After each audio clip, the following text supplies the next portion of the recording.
how exciting. Always got plenty to do, Jake, but got time for you, mate. Finally got you all to myself for a couple hours. You have, hey? It only took 10 years. Nearly. Nearly. How crazy is that? I had the coffee van. Now it was 11 years ago that the coffee van started. Is it really? When I bought it as Cappuccino Express. And I have memory of it being Cappuccino Express in your driveway. I think it was. So you've been there since... At our building, we've been there since 2001. Really? Is when we started in that building. Wow. Because you bought it as a... Well, actually, I don't usually intro anyone, but just for the sake of our relationship, you're Terry Pantlin of Terry Pantlin Associates. Yes. You're an accountant. Yes. The more business owners that I meet, the more I find out you're a lot of people's accountant. There's a few out there, yeah. In this town. And you've got quite the iconic location on, is it Forest? Forest Avenue, on that's Forest right. Avenue on the south side, about halfway up across the road from the hotels there. That's right. Yes, And that's correct. And you moved in 2001, where it was sort of, is it a heritage listed building? No, it was an old building. It was built in the 50s. And when I bought it, it was a bit run down, or very run down. So pretty much stripped it back to the bare bones and then put it all back together again. So it was quite a big renovation project, but I've done a few of those over the years.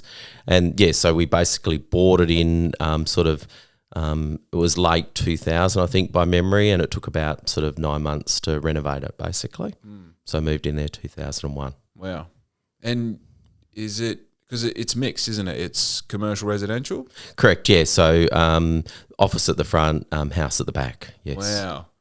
And talk to me about because you essentially work from home, right? Yeah, kind of, yeah. Tell me what your perspective of the pros and cons of working from home in that respect, because obviously I also work from home. Yeah, I suppose I've got a dissection because house is at the back, so I do leave the office building and go home, although there is sort of there's a cable that runs from the office to home, so I have full connection to the office server, so I can operate as efficiently from home as I do at the office. Yep. But I kind of switch off to some extent, so there is a barrier.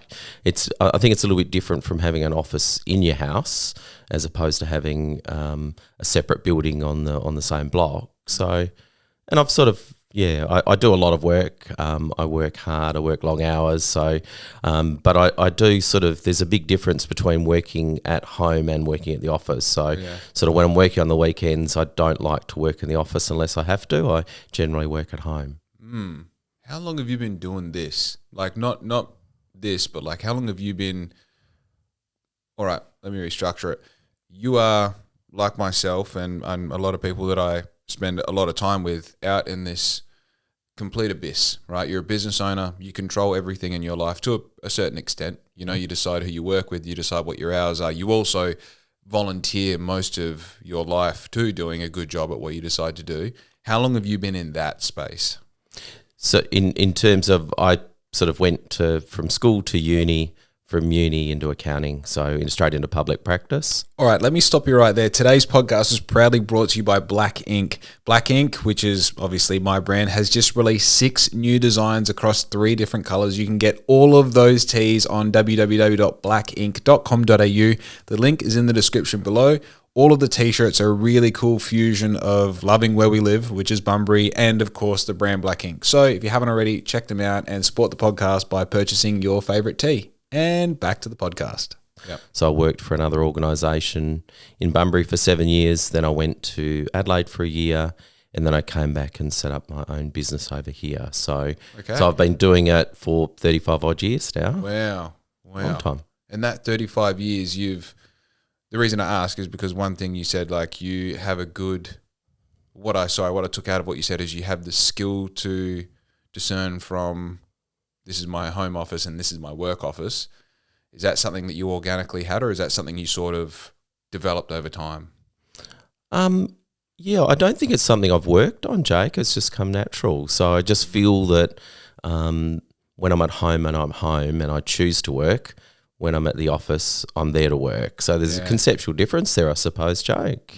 So it's an environmental separation. It is, yeah. And of course, the office at home is a lot more comfortable. You know, it's sort of, I've got it set up such that I've sort of got a little bit more comfortable TV in the background, a bit of stuff like that. So depending on the complexity of the work I'm doing, if I really need to focus, TV's off. If I don't have to focus, I can sort of like have Bathurst on in the background while I'm doing some work. True. So rigidity of environment suggests the importance of the role, right? Yes. Is there a certain amount of that keeps you true, or is that more for the role of the client who's interpreting that atmosphere, right? Because when I come into your office, like, it's business. I'm surrounded by books and papers, and you know, you've got your thing. Your desk setup is actually something that has been in my head. As one day when I have my desk, I want an environment like yours. So it's very interesting to have that subconscious idea of what a businessman operates like. What do you like about our desk and our setup, Jake? I like the environment, like the smell as you walk in the door is that, like, this place has been here for a long time, and usually longevity suggests like professionalism, because if you've lasted, it's for a reason. Your wooden floorboards, everything feels like it is old, but it works. And then when you go into your office, you've got this, like, the feng shui of your office is I'm here and you're there, but it's our space. You know, so the way you communicate is very like, here's my screen, but we can share if we have to. But I think it also, like, suggests, like, very much so, like, professionalism. You know? And the big thing is, when you're out in the abyss as a business owner, you can decide how you want to be interpreted. I think being comfortable in the office is something we've always tried to achieve. So offices can be very sterile, and from when people walk in the door, it can be a very uncomfortable environment. We've always tried to make that different at our practice. Sounds like sales talk now, doesn't it, Jake? But you know, life is sales, baby. Life is sales. But we've always tried to make our clients welcome and comfortable. And I think the timber environment really helps with that. For sure. I think having that sort of softer type environment as opposed to a very sterile white environment, which often offices are that, aren't they? Very sterile. So I think having that sort of older timber look helps people feel a bit more comfortable in the environment. And then also our staff try to make them really welcome. Yeah. And then also in more recent years, we've introduced, as you would have seen, using TV screens a lot more to make a lot more interactive. Oh, true. We found that works really well. So that, you know, previously we would be working on computers and talking to clients. Now most of the work when the client's in the office is on a big screen that they're looking at. So it's a lot more interactive. So I find that works really well. Okay, so let's talk about your I hate it when podcasts do that. Let's talk it. Shut up. You know, the way that you communicate with your clients is like super important, right? Because you are, in a way, the backbone of people's business. You're telling them if they're moving in the right direction or not. You can make your sort of suggestions as far as where they should head in the next, 3, 6, 12 months, sometimes years. How do you bear the responsibility of having the numbers that people go like, well, how am I doing, Terry? Yeah, and it's interesting, Jake, on that. Some people, you have some clients that know their business really well and have got really good financial acumen. So as a result, they've got a pretty good idea what's going on. And so there'll be some clients to some extent are telling you what they're doing and sometimes looking for input. So that's one type of client.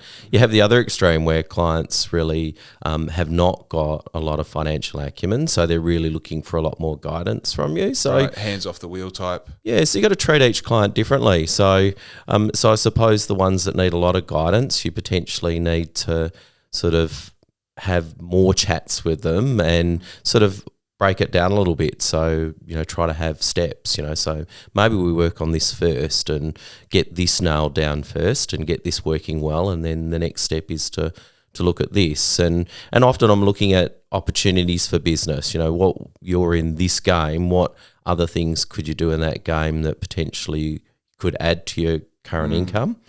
And also what are the potential things you can do in your business that are more profitable than others, because some elements of business are very unprofitable and other opportunities are there, but you may not see them. Whereas because we see such, as, I'm not talking me, talking, accountants that have been in the game for a while, you'll have seen a lot of businesses. So as a result, you can generally sort of identify, if you've done something for 35 years, it's not like you're potentially a rocket scientist, it's just the fact that you've seen it lots of times. Right. So you can say, oh, well, Jake, maybe you might want to consider this because this might be relevant to your business and you might want to have a look at developing this in your business. So it's just sort of looking at what suits, and then also you got to look at the client's strengths, of course, and what capabilities they've got. So it's trying to get them to do things that they're not capable of. Interesting. Do you prefer the hands off the wheel type client, or do you prefer the balls deep in their own finances client? Or what sort of where on the spectrum do you think is the ideal client for you? Yeah, good question, Jake. I prefer the client that I can work with. So right. I think most importantly, it's having that, to me, business is all about relationships. So if you can develop a really good relationship with a client, then there's someone that you want to work with, aren't they? So regardless of their abilities and regardless of the size of their business, it's enjoyable to take a client that you can work with and achieve a better result. So in answer to your question, I like the range of clients, and I couldn't say that I've got a particular client that is, my preference. I like to help the smaller ones. It's great to see them achieve as well as the bigger ones, isn't it? For sure. Yeah, actually, I think there is a similarity between the style of, probably not the style of client, but the style, because I too am B2B with a lot of, every business needs uniforms. Every business needs an accountant. So we have that in common. And you have the business that comes along and says, we want the ZW229 with a logo and a name on the front, which is a shirt. We want the ZP360 in navy, and we only want them in these sizes. Every staff member gets 3 shirts and 2 pants.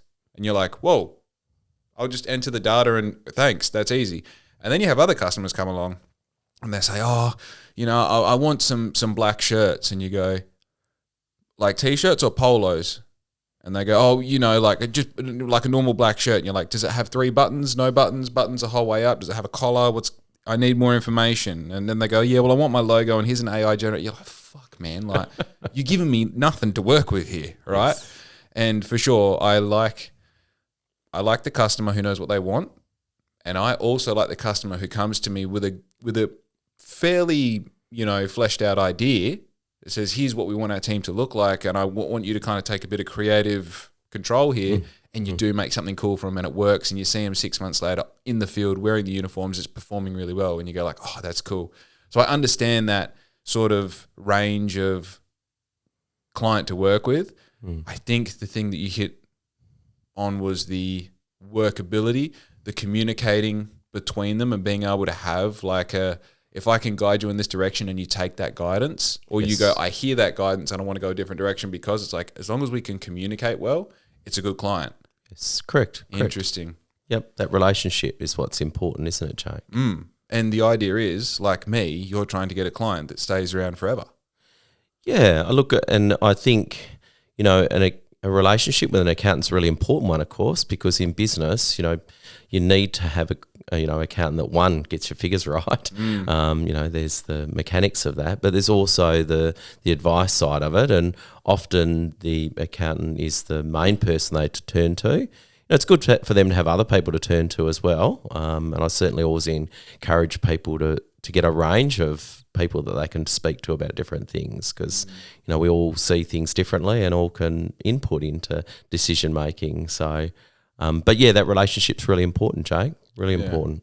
So you mentioned one of the benefits about doing this podcast for me is I get to speak to heaps of different people about heaps of different things, and it sort of raises my IQ organically, because even though I don't care about a lot of things, or I don't have a natural care about whatever they're interested in, you tend to I have a curiosity about things in general, and you sort of absorb these different situations that they've been through and things that they've learned and emotions I've dealt with, and I get to bring them into my toolkit. And then as things happen to me, I can go, oh, I remember when such and such mentioned this. Oh, yeah, okay, cool. And I got a chance to dive into their story and record it and listen back to it and hear other people's opinion about it. Now I can apply that to my life as it happens.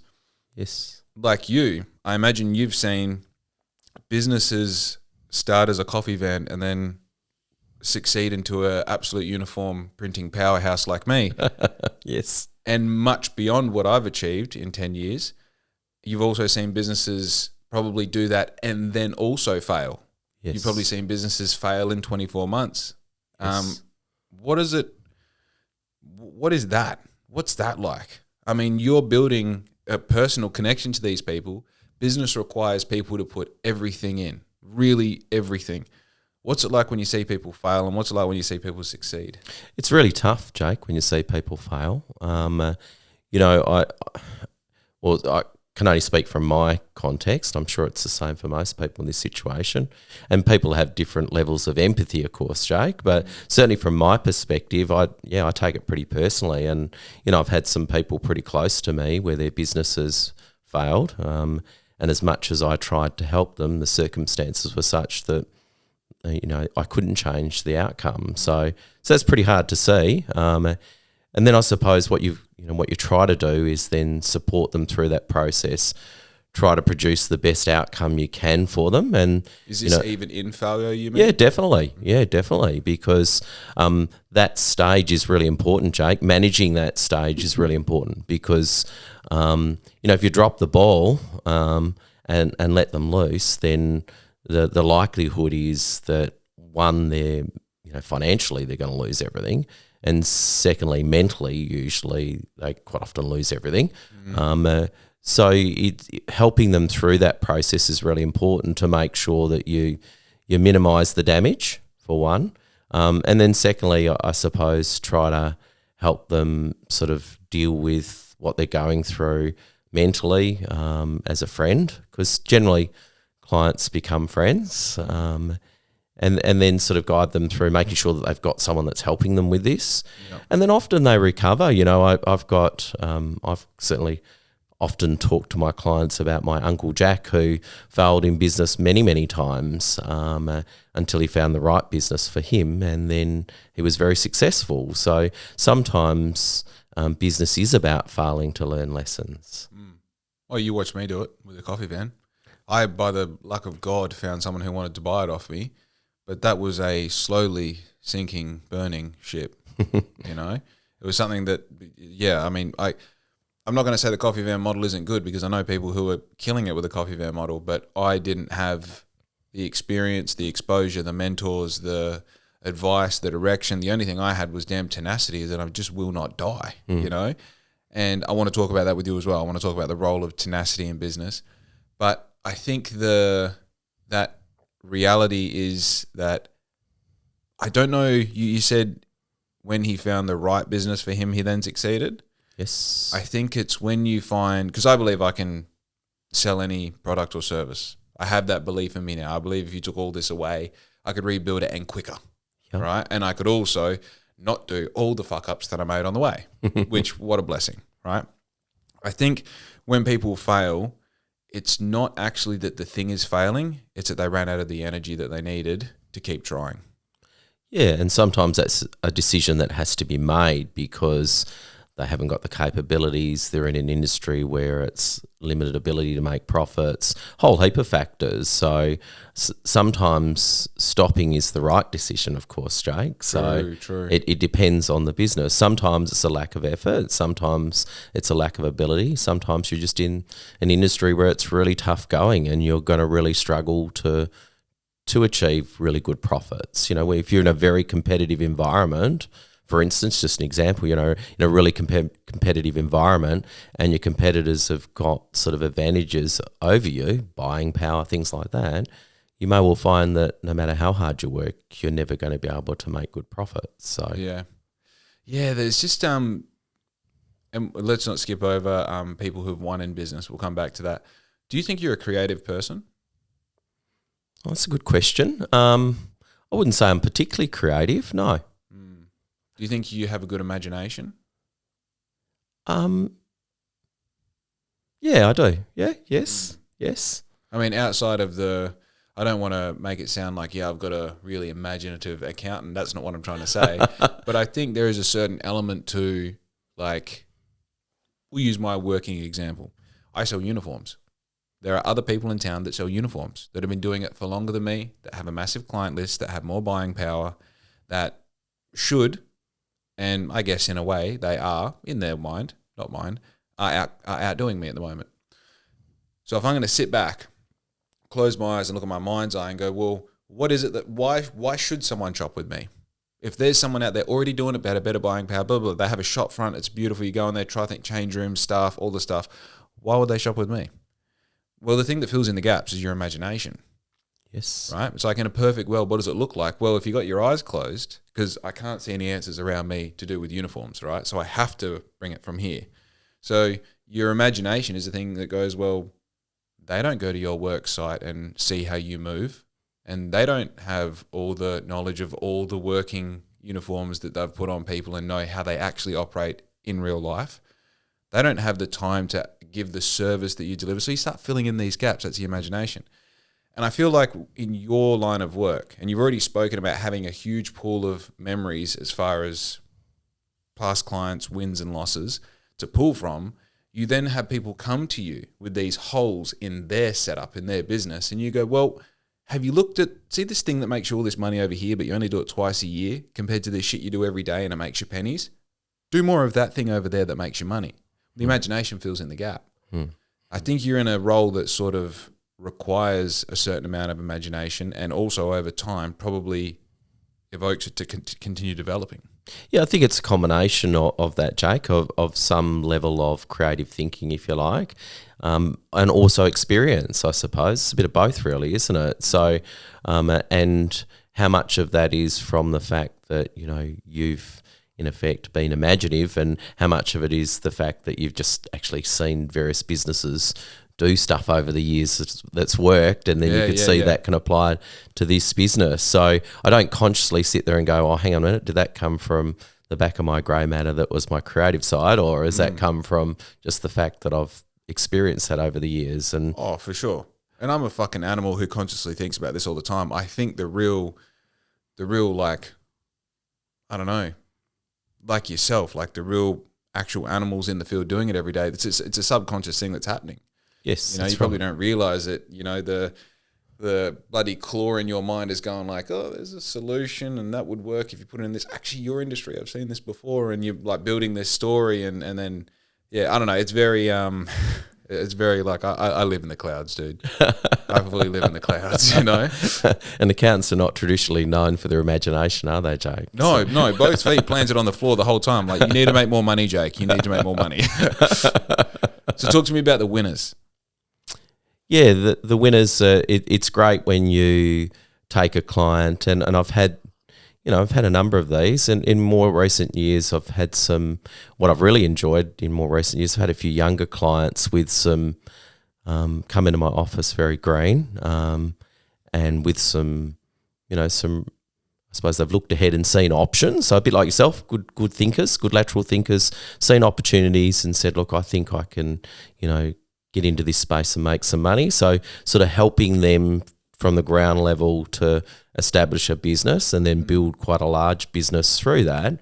That's really rewarding. You feel that you've been a part of that. Yeah. And usually the clients acknowledge that, and often I think to some extent they over acknowledge what we do. So sometimes they're more grateful than what they should be, because at the end of the day, they're the one who's had the idea, they're the one who's done all the hard work. But yeah, they're great to see. Always enjoy those.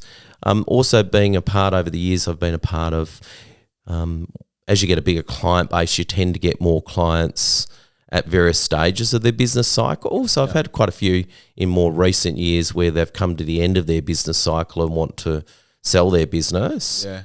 And then being able to introduce those to other people that would like to buy their business. So you have to be really, really careful, because there's a bit of a conflict of interest in here. So you got to manage this process really well and make sure that the party buying in and the party selling are both represented and looked after. But when you put that together and the person getting out of business has been rewarded for all their hard work over the years, and then the person coming in has bought a good business, and then you see them succeed in the business, it's really nice to see those stories and see them come together. Yeah. Because we're now facing a bunch of baby boomers that are trying to get out of their business. Yeah, it's hard. They're getting to that age where interestingly built businesses in, from my perspective, I don't know, it depends how you want to look at it. You can say they built businesses in the most opportunistic time ever, which is contradictory to the idea also that the most opportunistic time ever is now. You can ask ChatGPT, here's where I live, what do you think I should do as a business? Here's my skill set. How can I learn how to do this? Who in my town would be a professional in this industry and I can speak? You can ask ChatGPT all that, it'll give you answers. For Bunbury, yes, I do it, you know? True. So the most opportunistic time ever, let's just defend the idea that it was baby boomers, because there were so many things undiscovered. There were so many things that, you know, you could just put an ad in the paper and on TV and people knew about your stuff. You know, yes. There was less competition. And a simpler world. And a simpler world. You know, you had people that weren't distracted their entire fucking lives. Yes. You know, so to get your product or service in front of them and to get them to trust you was so easy, you know. And now they're coming to the end of the run, and you could probably back this up. They want hundreds of thousands, millions for their business, and no one to buy them. Yeah, we all perceive our businesses worth a lot of money, and often they are. You know, they produce really good profits, and the purchaser, you know, so from the vendor's perspective, the person selling it, they're saying, well, look, Jake, you know, I'm going to give you a business that's going to make you X number of dollars profit a year. You know, really good profit. So I want to be paid well for this, because I'm in effect putting this in your lap where you're going to benefit from all my years of hard work. You know, and you know, that's an understandable position, and you know, we want to achieve that, and we want to help them to do that. But equally, you as the purchaser, well, hang on a minute, I don't know if it's going to make the same profits for me as what it did for you, you know. And why would it not make the same profits? Am I going to retain your client base? Is a lot of this goodwill personal goodwill? It's because they like Terry, they're not going to like Jake. You know, those sorts of things are applicable. Have you got the same skill set as I have? You know, I've done it for 35 years. You're coming in green.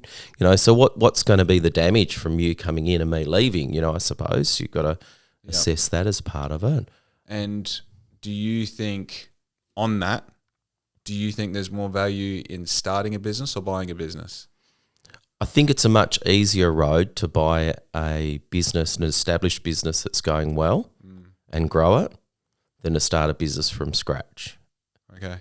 It's easier because everything's set up, isn't it, Jake? You know, it's there, it's set up, it's operating, and financially you're not starting from scratch. You know, you're starting with something that's generating income for you. So often, you know, and if you're looking at buying that business, you're making sure that you can afford to make the loan repayments on it and still make a reasonable income, of course. So I think from that perspective, it's easier. Yeah. I keep going backwards and forwards on this. So let's say I'm me.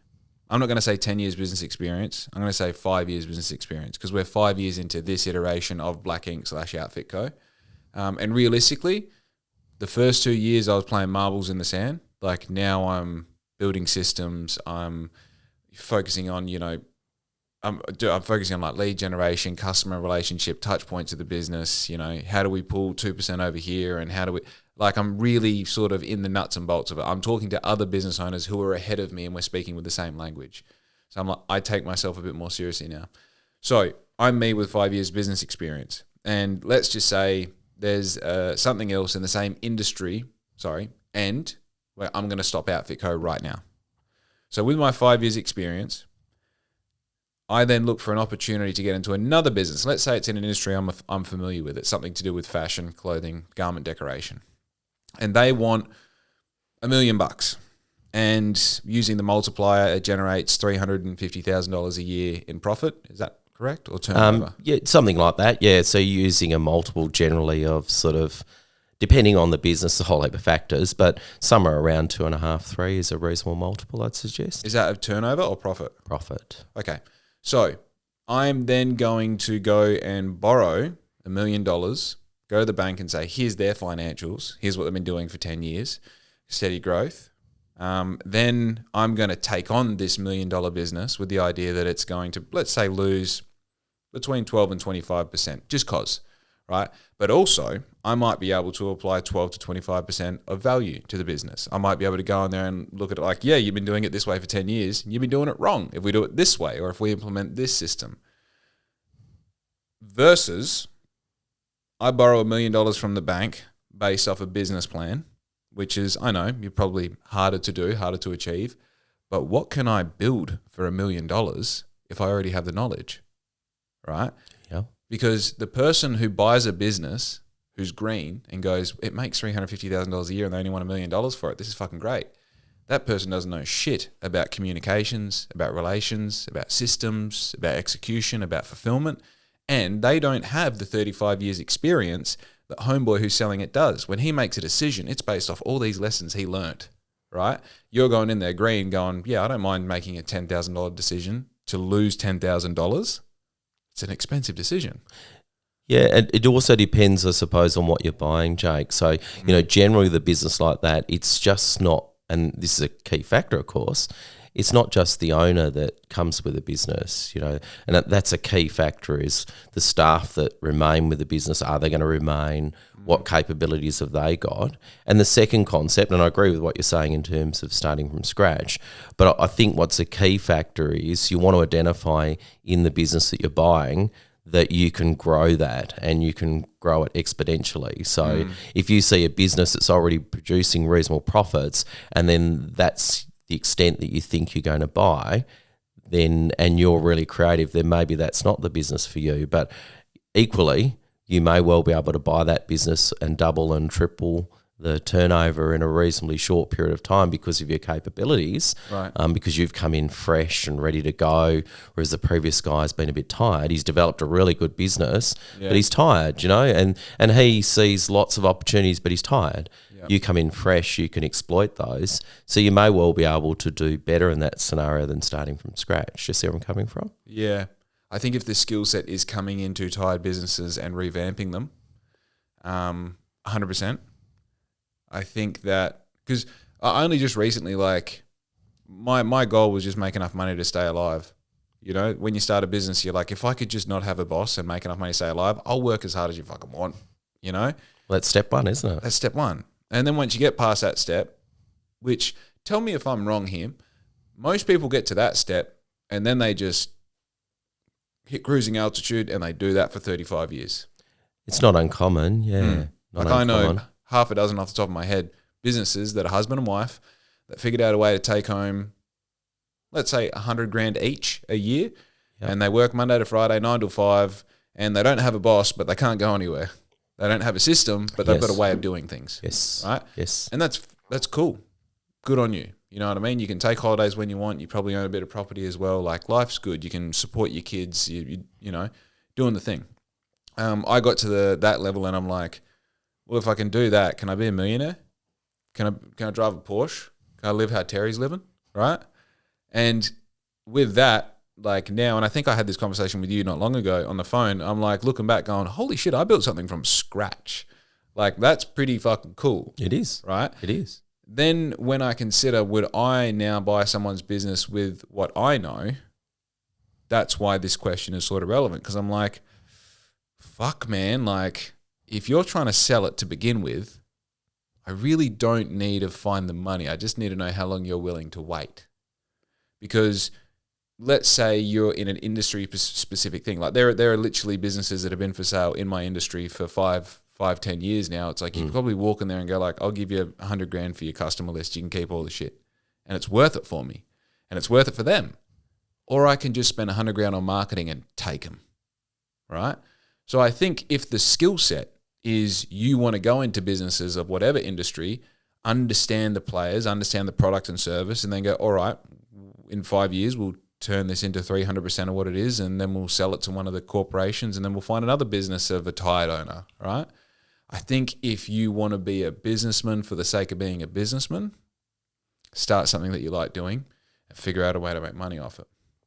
Yeah, that's certainly an option, Jake. And obviously different people have got different abilities and different skill sets. So some people want to buy a business that's in effect buying a job, don't they? So, they've been made redundant, they've finished up where they're working, they see an opportunity to buy a business that's got a skill set that they've got skills in, and it's an opportunity to, what you talked about a minute ago, buy a job, and that's all they're really looking for is to tick it over. And so rather than work for someone else, they have their own business and do that. which is crazy. You're just buying stress, but that's all good. What is, in your experience, the most common catalyst for people wanting to get into business?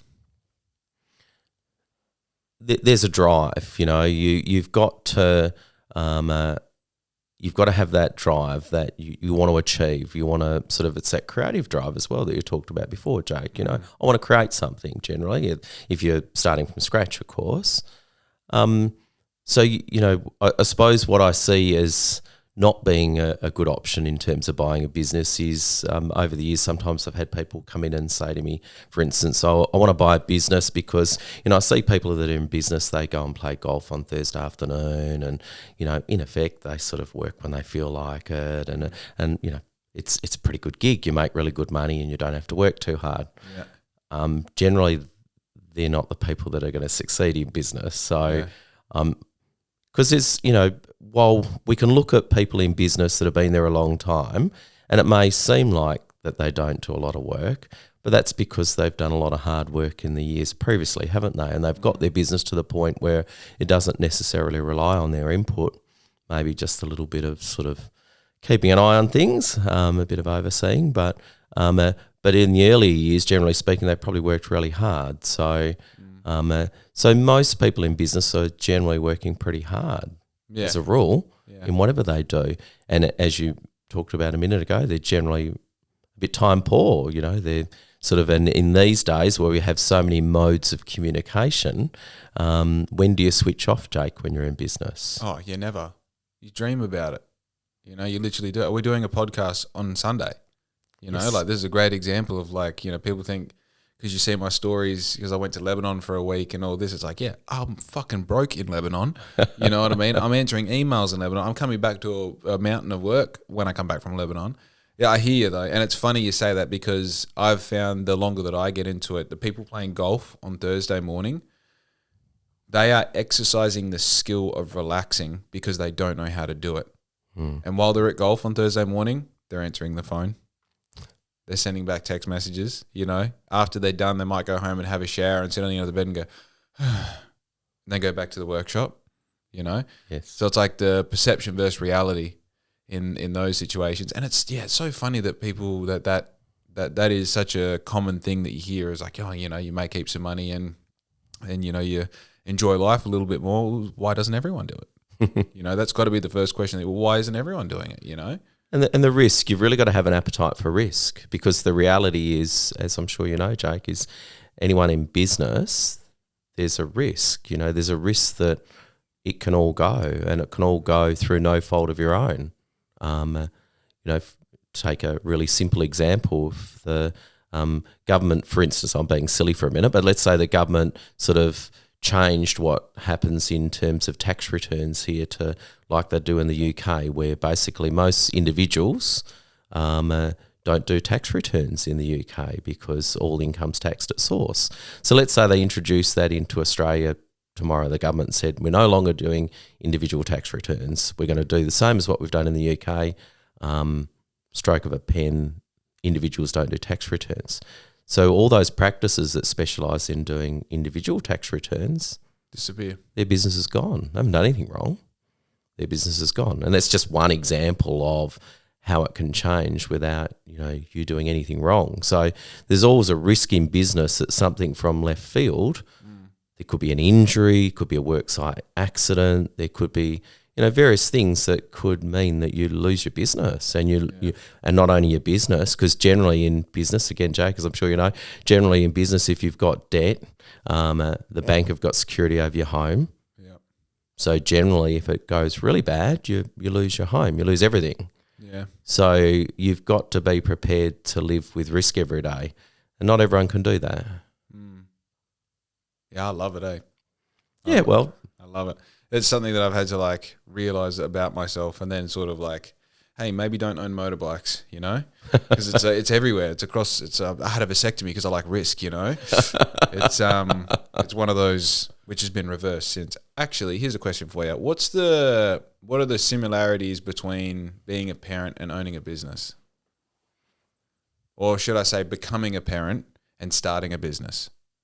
Yeah, they're both pretty stressful, aren't they? So if you're talking about the early periods of having kids, it's sort of lack of sleep, a lot of stress, not knowing what you're doing. Am I, with this new child, am I getting this right? They're not feeding properly. So there's all this uncertainty, all this stress, all this pressure. So I suppose there's similarities in starting a business, isn't it? You don't know what you're doing. You don't know if you're doing it right. You're always concerned as to whether you're making big mistakes that are going to have long-term ramifications. So, there's some analogies in there, Jake. I just find that people who have been in business a long time and have children give me that answer. And then the people who only have children are like, it's not the same, bro. It's fucking, you'll never understand having a kid until you shut the fuck up. Only every human that's had a baby has figured it out. So I'm guessing that you're not any different. All right. Yeah. It's such a, we're obviously trying, and it's one of those things where you're constantly bombarded with people, especially being the age that we're at. Like, a lot of people are having children. A lot of our friends are in the first 6 months of having children, and just like, you don't get it, rah. It's like, brother, I live with a constant fear this won't work. Like every Sunday night, I'm like, fuck, can we pay wages this week? Every time I make a phone call or I get a message from a big client, I'm like, oh, we're done. It's all over. It's like, I know it's not the same, but talk about something that you pour yourself into, hoping, just praying that you're doing the right thing, and that one day this thing will, I don't want to say will be worth it, but in a way will be worth it, Yeah. So it's it's an interesting analogy, I guess. It is. No, it's a good one, Jake. Yeah. Do you have something that you see consistently in the good and bad business owners? Let's go more with, is there a consistency you see in people maybe at the start of their business that end up not doing as well as they intended and or failing, that you go, oh, that character trait, that characteristic, the way you worded that, the way you said that, is there any consistencies you see in people when you go, oh, I have a feeling this isn't going to turn out how they want it to? Okay. Well, I suppose generally in a business, you've got to care, I suppose, about the business. I can look at it all different ways, but if you're not putting the effort in to keep an eye on what's going on in the business, looking at the finance of the business and looking ahead, often people sort of don't look a little bit of ahead. I think the key is looking at sort of what's coming up. How much do we owe to people now? How much do people owe to us? There's a common fact where people just look at what's in the bank account today. What's in the bank account today isn't really a good measure. It's it's something. It's a measure. It's a measure. Yeah. But you've got to look at what's ahead of us. So, if you're looking at a trading business, for instance, what's our debtors? People owe us money. What do we owe to other people, our creditors? What's our stock? And how are those all moving in unison to see whether our position is really improving? Because the bank account's just a little part of the picture, isn't it? So, for instance, my bank account might be looking really healthy, but I haven't paid any creditors and my creditors are growing. Yeah. So as time goes on, if that trait continues, eventually I'm going to get into trouble. So it's sort of looking at that bigger picture. So I suppose the businesses that don't do well, it's usually as a result of poor financial management, not looking at that picture. Okay. Not getting the information they need to be able to assess where the business is at, really. So to sort of plot that. Just to pause there, it's getting the information financially, digesting the information, and then making good decisions. Decision making on that information. Yeah. Correct. All right. Sorry. Continue. Yeah. Correct. So that's I think a big part of it is sort of getting that understanding. So they've got to get that early on in business, or they'll learn the hard way, and potentially that can be a short road. Yep. So they've got to get that information. So that's either speaking to their accountants, going to seminars, meeting other business people, sort of getting that knowledge. But importantly, and we talked about old days versus new days, what we've really got access to these days is really good software. So, if I look at when I started back in the dark ages, Jake, people came into us with bank statements, checkbooks and deposit books, and we then coded those into our U-Butte new computers we had back in those days. Yeah. We coded those into those and we produced a set of financial statements, and that was sometime, generally at best it was quarterly, often it wasn't until after the financial year had finished. So they'd gone a whole financial year without seeing a set of financial statements, basically. Wow. So you were, of course, it's one of those things I've never thought about it. But of course, you would have manually processed every part of people's financials. Back in those days. Wow. That was back when Jesus was I wore sandals. Yeah. So, when I first came into accounting, computers were fairly new, and businesses generally, they didn't have computers at this stage. Small businesses didn't. Yeah. And so they would bring the raw information into us to produce information to then do financial statements and tax returns. And often that was the first time the small business had seen a set of financial statements, was when we produced them for them. Okay. That seems bizarre. I mean, it's only bizarre because I've never had to experience that, But that's so what has it been like? Because you've seen it incrementally. What's it been like from that to now? Has it allowed you to see more clients? How does that work? Yeah, I was just going to say, and then fast forward to today, where Jake's got a MYOB or a Xero data file where the information is going in daily. Your bank feeds are actually going straight into your software and often pre-coded. So you're able to get, in theory, your hands on information that's pretty much up to date at all times if you do it right. Yeah. So then it's just a matter of producing reports out of your software to see how you're going. And that's where sort of, with the help of an accountant, for instance, they can help you to interpret that. But I suppose the point of making more availability of information, Jake, so that it's much easier to see where your business is at on a daily basis. Right. And that's a huge difference from the old world of where it was at. 100%.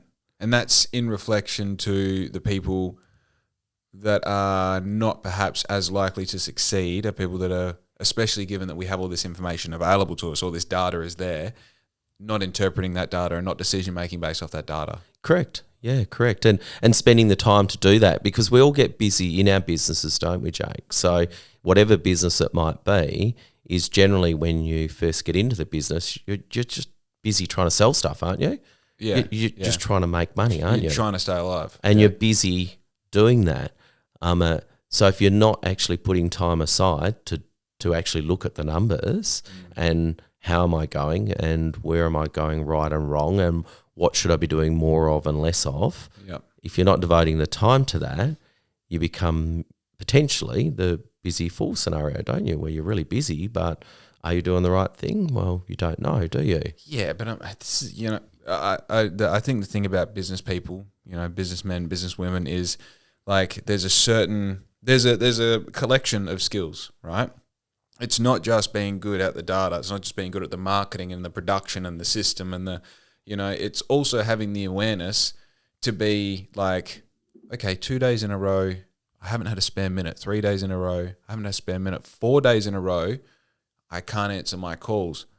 5 days in a row, my inbox is over 100 emails, right? There's an awareness there where you go, well, something's wrong, right? It's not like, oh, busy is good, but this isn't busy. This is unproductive because one of those emails is probably a $5,000 job, Yeah. So you go, all right, well, what's everyone else doing? Well, I don't have time to see other people. I don't have time to find a mentor. I don't have time to do any research. What the fuck are you doing? You're just busy now, are you? Go drive a truck. Shit's way easier than this, and you take sick days and you make more money, So I think there's a certain awareness there where you go, well, all right, if I need more time, here's my diary. Between 9 and 10 o'clock, do not disturb on the phone, and I'm just trying to even if it's just getting to the whiteboard and going like, what's actually going on in my business? What am I spending most of my time doing? Where's most of my money being spent? And like one of the great first steps, because I deal with a lot of young people in business, such as myself, barely a fucking adult yet, is raise your price and deal with less people. Just raise your price. Oh, I couldn't possibly. Yeah, I know you couldn't. You think you can't, that's why you haven't. But just raise your price. Raise it 20%. See what happens. Yeah, backing yourself is a really important thing in business, Jake. And I think everyone would struggle with that in business, particularly early on the piece, is backing yourself. And you're dead right. A number of times over the years where I've had these conversations with clients that are struggling and I've said to them, you need to increase your prices. And I remember many, many moons ago, I had a business, a very particular type of business where it was sort of very unique. And the guy was running a really good operation, but his prices were just too cheap. He was actually operating such that he would never be able to make a profit.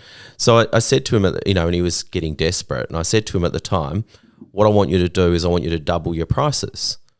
And he looked at me like I was crazy, but I said, you're going to have to shut this shop shortly anyway. Yeah. So you've got two choices. You either shut it now or you double your prices.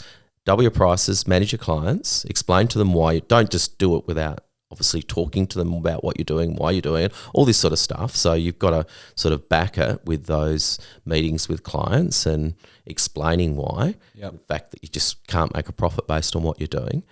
And go through that process. And at the end of the day, if that fails and you lose all your clients, well, you're going to lose your business anyway. He did that. He lost one client and he changed his business from producing a loss, producing a reasonable profit. That was getting to stage one. Makes me want to cry. So it's not uncommon, Jake. Yeah. No, it's not uncommon. And you know what's bizarre is like people who sell. So I've got a friend who's in the automotive industry. The 20% on his average invoice increases it by.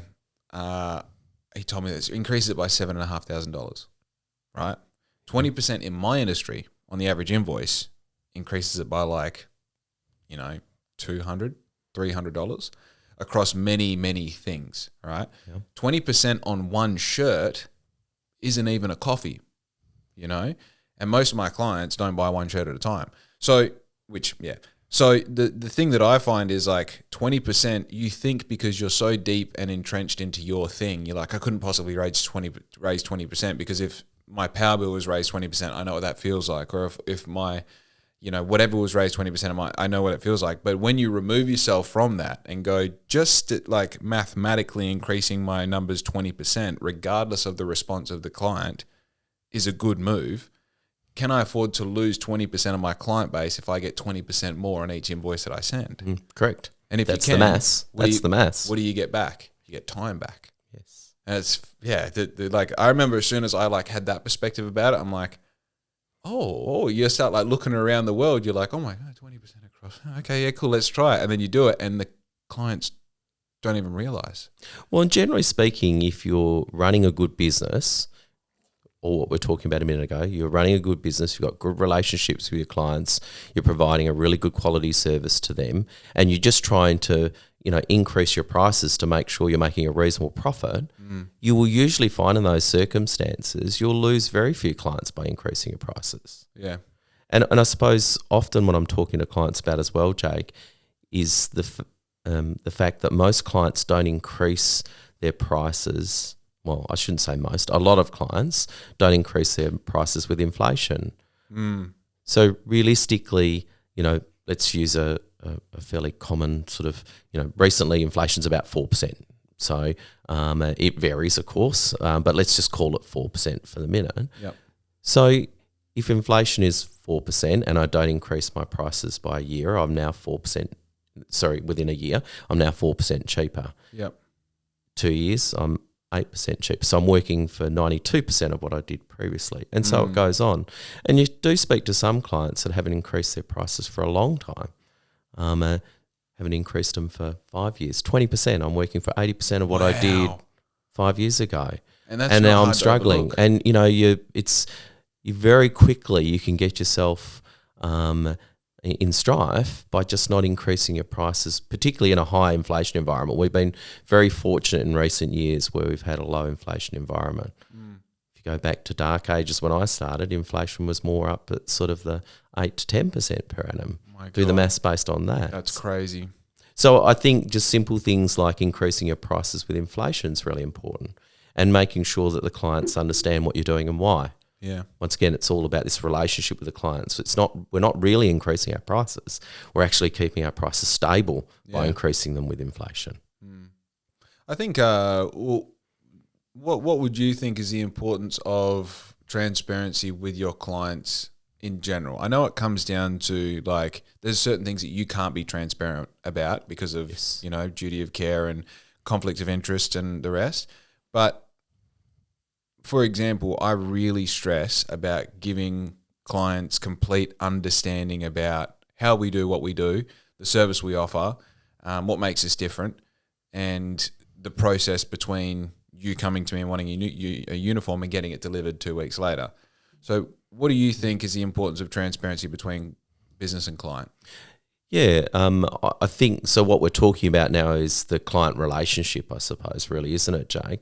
And I think you've heard me say, many times that business is all about relationship in all facets. It's relationship with your clients, it's relationship with your suppliers, it's relationship with your bank, it's relationship all round. So business is all about good relationship. Now, good relationship revolves around honesty and truth, doesn't it? Yeah. Now, when I talk honesty and truth, I'm not saying you necessarily have to tell them everything, because a lot of stuff's not their business, is it? It's your business. Correct. So I think you need to have a bit of wisdom in that in business as to what you do need to tell your clients and what you don't. Yep. But equally, I suppose on the flip side, you need to be honest with your clients to build good relationship. So I think generally speaking, providing information to your clients and them seeing that that you're honest and you show integrity and you're actually trying to look after them is the key factor to success in business. Yeah. So I think whatever you're doing, what's most important is that you don't break that rule. Right. And the example that's easy to fall on, or the situation, would be probably when something goes wrong, when someone's paid you for something and it's not not equaled. What am I trying to say? It's not turned out how they wanted it to. You're the vendor, and it's just being like, hey, this is what you bought, or this is what you ordered, and this is the result of it. And, maybe it's going to cost me money to fix this or whatever it is, or it's going to take extra time or whatever it is. That's probably a really good opportunity to be almost brutally honest, where you're like, I fucked up, I did the shit thing, Certainly. and here's what I'm going to do to fix it, and whatever it might be, as compared to if a customer goes, well, we use my business for example, like, all right, so it costs this much for a shirt printed and supplied. How much does a shirt cost? How much does the print cost? Well, why does the print cost that much? Yes. Well, actually, it's got fucking nothing to do with Correct. it. That's why. Correct. And I can fully sit down for half a day and explain how we got to that price, but you got to pay me for that time as well, which you're not going to like the cost of. Correct. Right? Correct. That's right, Jake. And that's probably not the client for you then, is it? That's right. Because they have no trust in you. Mm. So if that's a new client, you've got to work out how you're going to develop trust with them without having to do that. Yeah. If it's a longer term client, it's kind of indicating that they don't trust you, and they're probably not going to be a longer term client going forward, are they? Do you see what I'm saying? So that's a hard, what you're talking about is very difficult to learn as you grow, because it's sort of like in the first few years of business, you say yes to everything, right? And then as you go on, you start saying no to more and more and more until you realize and communicate, Terry, this is what we do. Yes. If you want this, we are the best at this. Yes. If you want anything else, well, I don't care where you go, but this is what we do. And then when you're making that transition between saying yes to no, you go, but what if there was $1,000 in that job, or what if that leads to them getting this other thing that we do, or what? And you go, that's not an ideal customer. Correct. You're going to spend your life saying yes to everyone and never honing in on one thing. Yes. Right? Correct. And then even the customers who do want the one thing that you do, just because they want that product still doesn't make them your ideal customer. That makes them an ideal customer. There's some people that you work out, over the years that you shouldn't be doing business with. And it doesn't matter what you do. It doesn't matter how hard you work to keep them happy, you won't.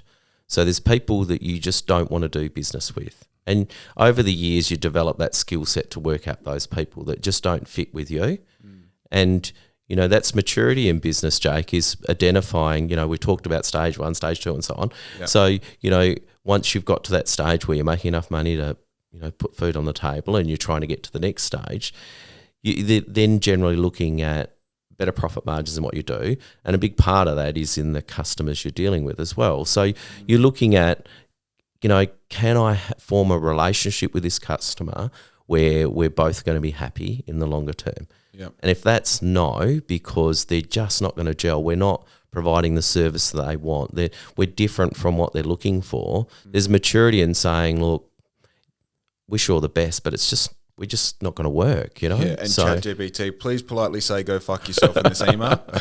Done that. It works. and sometimes you have to say, well, you need to probably, in this space, these people do that really well. You might be better to go and speak to them. Yeah. And handle that situation as well as you can. So, it's trying to assist them to find potentially people that they can work well with, and not with you. So because not everyone's your customer, again, over the years as your business matures, and particularly depending on what type of business you've got, sometimes, the world is a big pie, and the part that you want to deal with is a relatively small slither. So you've got to try to work on identifying whether they're going to be that piece that you want to work with, 100%. Or are they just going to make your life a misery? I have, not very often, but there's a few times where I've sort of identified that clients are just going to continue to make your life a misery, and you just shouldn't be dealing with them. Why would you? A brash breakdown of that is the 80-20 rule, right? Yes, correct. 20% of your client base makes you 80% of your money, and then the other 80% are the ones who draw all of your energy and attention. Yes. And then in that 80%, the 80-20 rule also applies as well. Yes. 20% of that 80% are fucking nuisances, Yeah. So, was there ever a point in your practice that you needed more clients? Well, we've always grown. Our practice, I think, has grown year on year, pretty much from inception, I think, Jake. So, and I suppose I like that because, a practice is a bit like a gym to some extent. You're always having people drop off, if you like. Yep. There's people that relocate to other places. There's people that unfortunately pass away. There's a whole heap of scenarios why if you don't continue to grow your client base, you're actually shrinking because your client base doesn't stay stagnant for those reasons. Yep. So there's to a gym, it's a subscription base as well. Yes, that's true. Yeah. Yes. So we've certainly always been growing our practice, and it's kind of I like that. I enjoy that. I enjoy meeting new people and helping them. Yeah. Because it's not just about making profit. Some of it's actually helping people, and you need new people coming in to sort of be able to do that sort of stuff with, don't you, Jake? Yeah. Yeah, I think even my experience with you has been there's like a metaphorical line in the sand that crosses between being my accountant, being a business mentor, and probably even like a bit of personal, like you give a fuck about me not doing the wrong thing, Well, we do. Yeah, well, 100%. I mean, at the very foundation of it, you don't want me to die because you lose a customer, right? And then growing from that, you get to a point, it's like, well, you've seen my dad's business, my mum well, you've seen Black Ink for what it was before, you've seen Outfit Co grow to what it is becoming, and, you're like, I want this young bloke to continue his life and doing good things, Definitely. So it's very, would you say when you get a new customer, obviously you have your initial consult, which should probably be an hour or two. You get a basic understanding of who they are and what their business does. How long would you say it takes to get an actual understanding where you're like, I know what this business is? Yeah. So I suppose, as you said, Jake, initially you meet with people, you talk about their business, you get their information. I'm always keen then to do some tax returns and financial statements and things like that and put them together, because part of that process is so you're looking at the elements that make up the financial statements. I'm trying to not talk too much lingo, but the terms of trial balance, for instance. So we're looking at putting together a trial balance and then supporting documentation for that. So we're looking at what makes up the elements of the financial statements, and then putting together documents to support that. Whoa. Let me stop you right there. Did you know that today's podcast is proudly brought to you by Black Ink? I've just dropped 6 brand new teas that are a fusion between loving the town that we live in, which is Bunbury, and of course the brand Black Ink. You can find all of them on www.blackink.com.au. Link is in the description below. And don't forget that every t-shirt that you purchase, love, and wear is supporting the podcast. So if you love this podcast, support it by buying a t-shirt. Anyway, back to the pod. And sort of going through that process, you start to get a bit of an understanding of what's going on in the business, as opposed to an overview, what you get initially by looking at someone else's financial statements that have been prepared. Yeah. So I'm always keen to do that earlier on in the piece. And then once you've done that, you get a little bit more of a feel for the business, and then spending a bit more time talking to them about their business and what's going on in it and what they perceive is happening, then provides that next piece of the puzzle. And then as years go on, by seeing what's happened from year to year, you get a bit more perspective of what's going on in the business. So in answering your question, I don't know if there's a certain sort of point in time. I think the longer you deal with a client, the more you know about their business. Sure. And the better your advice potentially, because you've got a better knowledge of the business. Yeah. Is there a correlation between what you see in the numbers and personality types of business owners? Yes, definitely. And you can see sort of business decisions are very much driven by people's characters. I often joke about the fact that part of being a good accountant is actually being almost a bit of a quasi detective, psychologist, whatever you want to call it. Because I identified many years ago that you've got to know the person that's sitting in front of you to be able to advise them well. And you over time you start to see, you start to identify character traits, and then those character traits then start to reflect in how they run their business. So you'll often find a certain character trait will do certain things in business. You know, someone that's really high risk taking will often then sort of be quite happy to go and sort of provide credit without checking to make sure that the business that they're dealing with has got the ability to actually pay the bill. You know, interesting. So you know, you do start to see character traits flow through from the people that own the business. And if you want to advise people well, it's not all about business. It's often you've actually got to advise the person, not the business. If just, you know what I'm saying there, Jake? So you've got to identify the strengths and weaknesses in the person that who's sitting in front of you, and then try to help them identify where they need help and who could potentially help them with those areas. So, and that may be us advising them. It might be other areas that they need to develop a skill set in. They might sort of be unwell. It's not unusual for clients to be, they've got various things going on in their lives and they're unwell, they're mentally struggling. So, I can sit there and talk about the numbers until the cows come home, but that's not the key important point for that meeting. Yeah. The important point for that meeting is what are we going to do about getting you back on the horse again and getting you well. Yeah, especially if the bottleneck is your inability to be able to process that, because numbers are Cantonese information sometimes, because you're just like, hey man, my missus hates me at the moment. You can tell me that I need to make more money, or I need to do this, I need to do that. I need to get that, because if I don't get that right, then the money doesn't really matter anyway. Yes. But usually people don't have the awareness and or vulnerability exposure to do that with their accountant especially.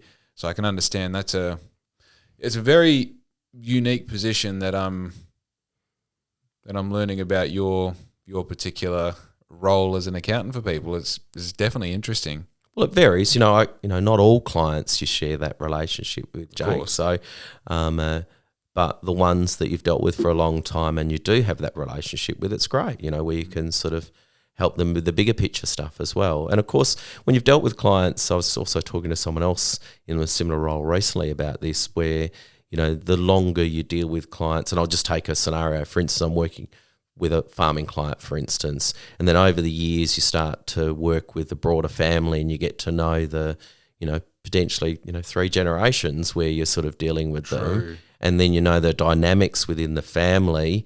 And again, your advice then probably needs to be tailored depending on the dynamics in the family as well to achieve the right results. And also the generation that you're dealing with in that family as Correct. well. Yeah.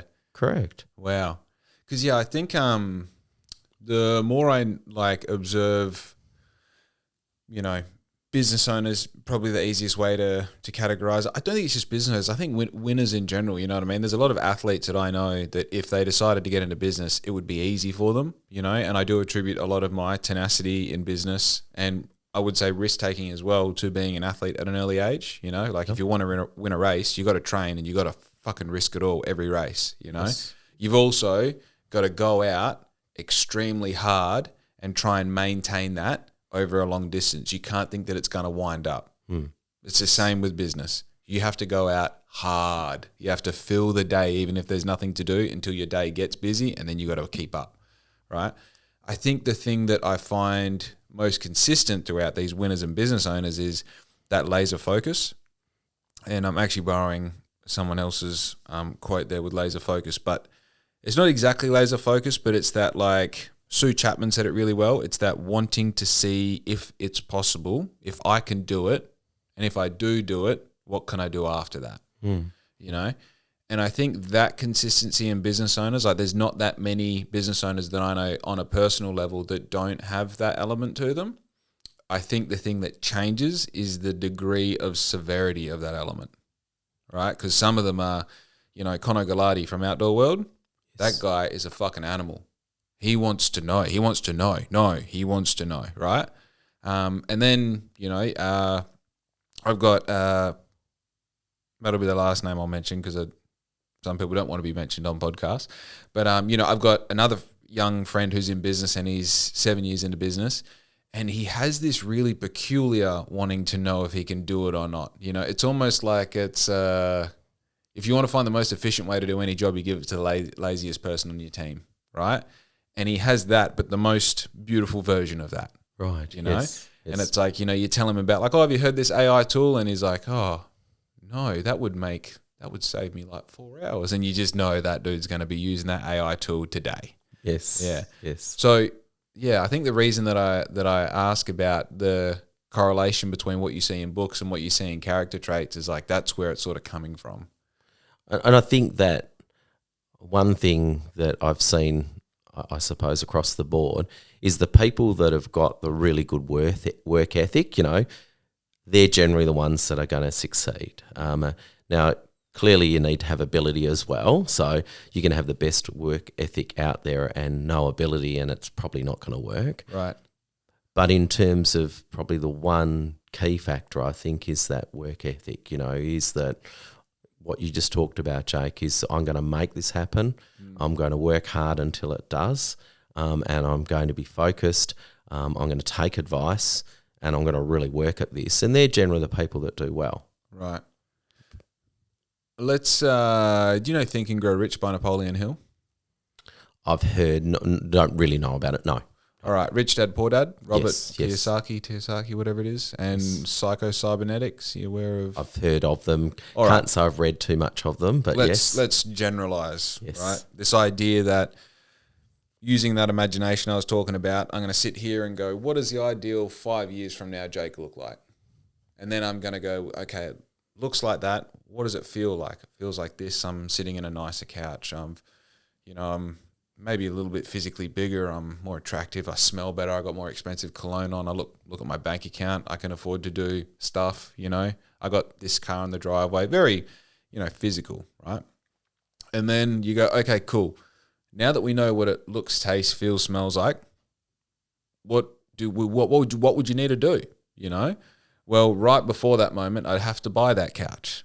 I'd have to buy that cologne. I'd have to buy that car, right? Okay, cool, right? How much does all that cost? I guess it costs about this much. All right, we have to get a loan. Would you have money in the bank? I'd have money in the bank, probably a little bit of a loan. And you can start to like trace it back, right? And we've gone from 5 years to 4 years to 3 years to 2 years to today. I know what I have to do today.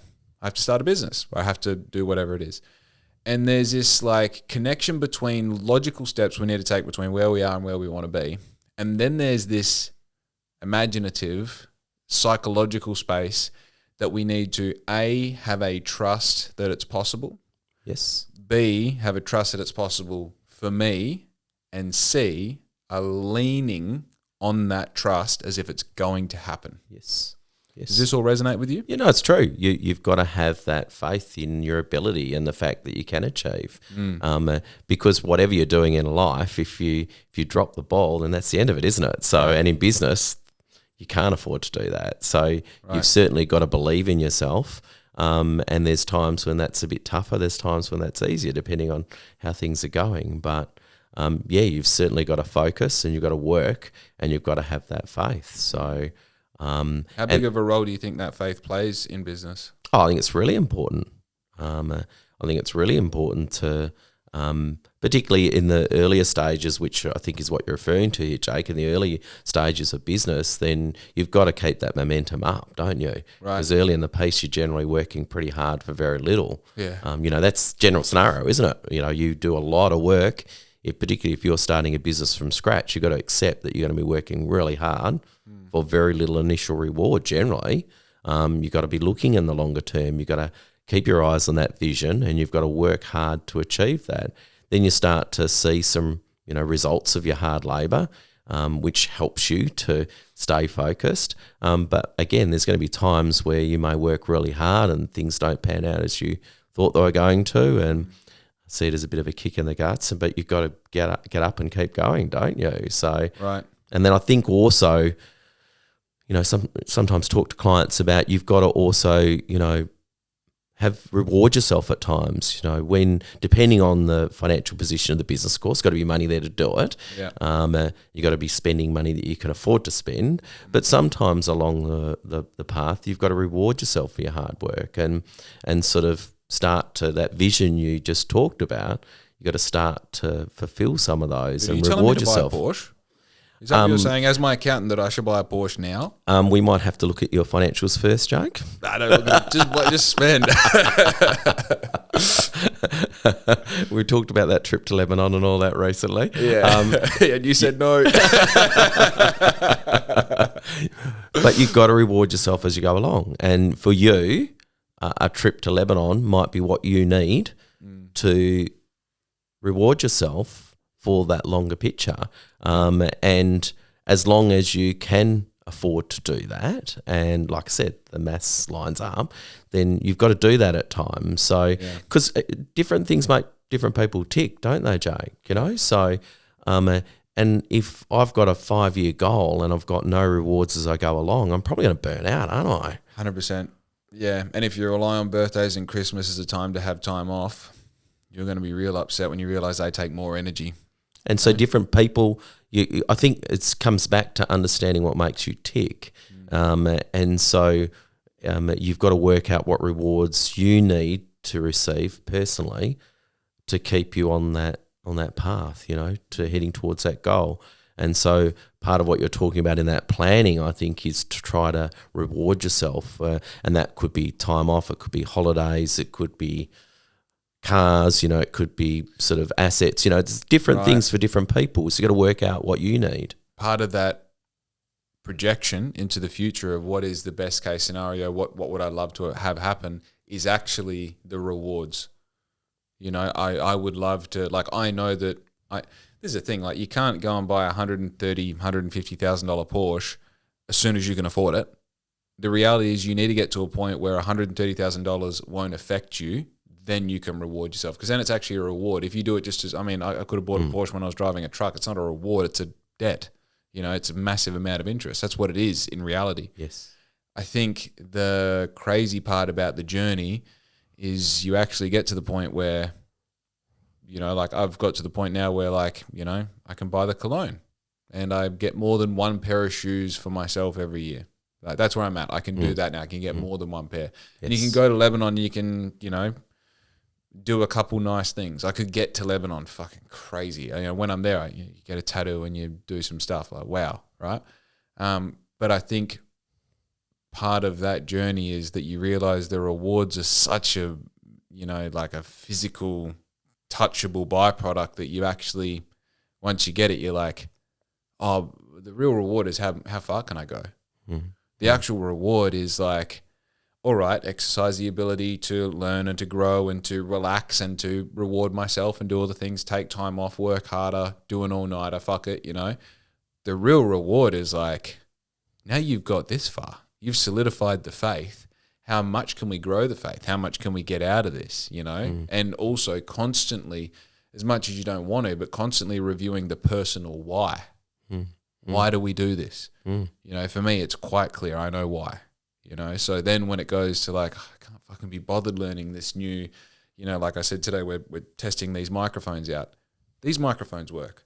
Why do I need to test that out? Well, maybe we can do the podcast a little bit better. Maybe we can get more advertisers on board. Maybe we can monetize this in a way that means we don't have to do as much of that. We can, and it goes on and on. And why? Because it does work towards the ultimate end goal of like, I want to spend as much time as I possibly can with Larissa and my dog and my children.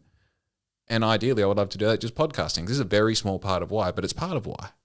And also, Jake, a business has to keep, whatever business you're in, you do have to keep looking ahead at what the future is. And you need to be constantly doing that, because otherwise, you risk the sustainability of your business. A business never remains stagnant. Businesses don't tread water, or certainly not very well as a rule. So you've got to be looking at what's happening in your business and what's happening in that space, what's happening in the industry, what's the future of your industry, and what effect is technology having on that, and what are you going to do about it in the future, and is that for you? If it's not for you and you haven't got those capabilities, who's going to help you to do that? And if you don't want to do that and you're not going to get someone to help you do that, should you be remaining in business, or is now the time to consider whether you've had enough? So businesses continue to evolve, and successful businesses continue to move with that. So you've got to keep moving with what's going on. And it doesn't have to be you, but you, as the leader of your business, you've got to be making sure it's happening. Right. Sometimes that can be employing a specialist. Sometimes that can be removing yourself and learning something for a period of time, coming back and applying it. Sometimes that's relying on the specialist in your business to maintain current with whatever the specialist skill is.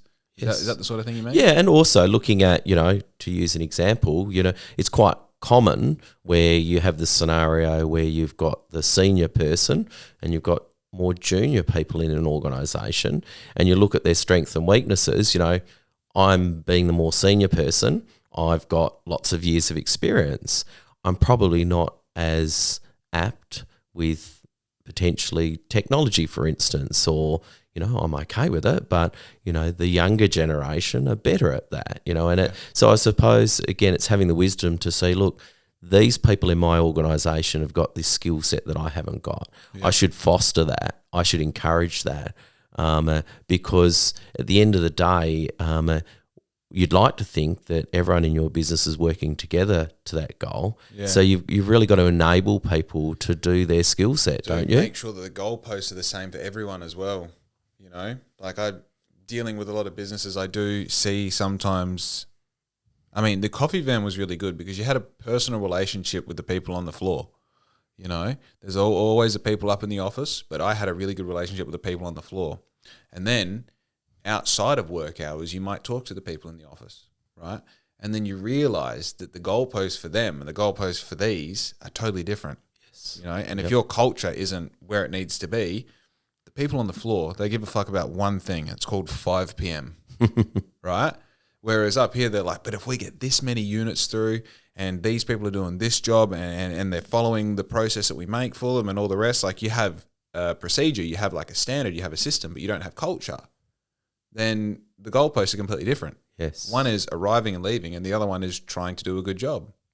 Yes. And dude, I'm not saying it's actually fucking incredibly difficult to align those goalposts, but as you say, when you're the leader, that's what you got to do, and that's why not everyone can do it. Yeah. I have one staff member, and I still struggle to get the goalposts in the same spot. And I'm bloody engaged to her. So. It's such a. It really is. It's one of those things. Like I don't understand why everyone doesn't get in business for themselves, and then I equally understand why no one wants to do it. Yeah, it's tough.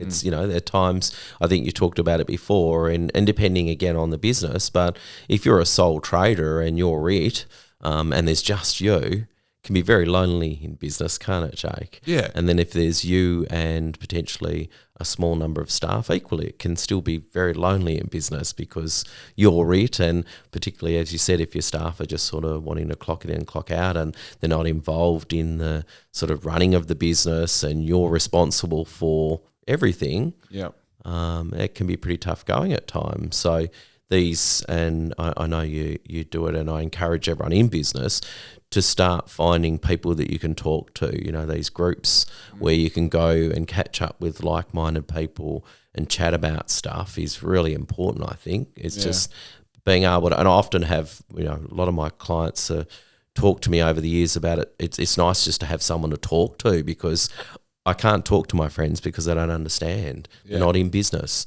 so they don't get what I'm talking about. It's not relevant to them. So, you know, having those groups of people that are in business, and I know you catch up with a lot of younger people in business, I think that's fantastic. Those groups should really be encouraged. Also, you have to, I keep going on about developing the skill, you know, like developing the skill of recovery is important. I love working the weekends. Like Riz is working today. I'm like, fuck it, chuck in a podcast. We'll do editing. We'll finish off this. We'll do that. There's got to be a certain amount of like diagnosed time that you don't do anything, that you know, you don't even watch a show that you want to watch. You just fucking lay on the couch and like maybe have a sleep. If you don't get good at that skill, you'll burn out. It's, you know, like the big thing at the moment is I'm trying to dedicate time and money. Dedicating money to it isn't that hard, but dedicating the time to marketing. I organically post so much stuff on social media. It's got me this far, but I'm now getting to the point where it's like need to be posting 2, 3, 4 things a day across multiple social media accounts, across multiple accounts to keep growing in the way to get the projections that I want to get back. Where it's like, oh, I can't do this for half an hour every day anymore. I need to do this for half a day, 1 day a week, and batch and really prioritize and get good at that and develop that skill. Yes. As important as that is the skill of going, I am taking an hour and a half out to go and have coffee with this other business owner, regardless of whether it generates money, regardless of whether I have time to do it. I'm going to do that once a week with different business owners of different groups, because the value that comes from that, even if it is just letting your hair down for a moment, saying, I hate this particular client and this and that and the other, and hearing about their business and giving what you think would be a suitable move, and you getting to digress about your business and hearing what they might be a suitable, or just having them listen, that is valuable. Definitely. It's valuable for you getting new ideas. It's valuable for your headspace, valuable for a whole heap of reasons. You help them, they help you. You have a coffee, you defrag. Yeah. It's probably an enjoyable occasion as well. Just makes so much sense, doesn't it? Yeah. So, and it doesn't cost anything apart from a coffee, really, does it? Yeah. So, and then in 6 months when you catch up with that person and they're like, oh, by the way, how's this thing going? And you're like, you know, most of the time it goes one or two ways. You're like, oh, I fucking stopped doing that the day after I spoke to you. I don't know. Or you go, yeah, we chased that rabbit down the hole and it's worth $100,000 and it's paying off. You know, it's really cool to have that follow-up that maybe, you know, your friends, you know, you sort of bring up, you're like, oh, you know, I'm trying to get on board with this business, or I'm trying to, you know, get a meeting with this procurement officer, or I'm trying to do that. And they go, oh, yeah, anyway, so we're going to the rodeo at the end of the month. And then you're like, yeah, that was really important. Yeah, rodeo at the end of the month, you know? So it is cool to have someone who understands what those things in business mean. Yes. You know, and the value of them. And then the follow-up to that is like, yeah, thanks for fucking remembering, dude. I appreciate that, you know? Well, it's that support that we talked about before, isn't it? You know, having that mutual support is a good thing, you know, to look out for each other. So, yeah, those groups are important for that reason as well, aren't they? I got an interesting one for you. So I have one of my primary mentors, his wife she's savage. Like I wouldn't say that she is, I wouldn't think that if they weren't together, she would be in business.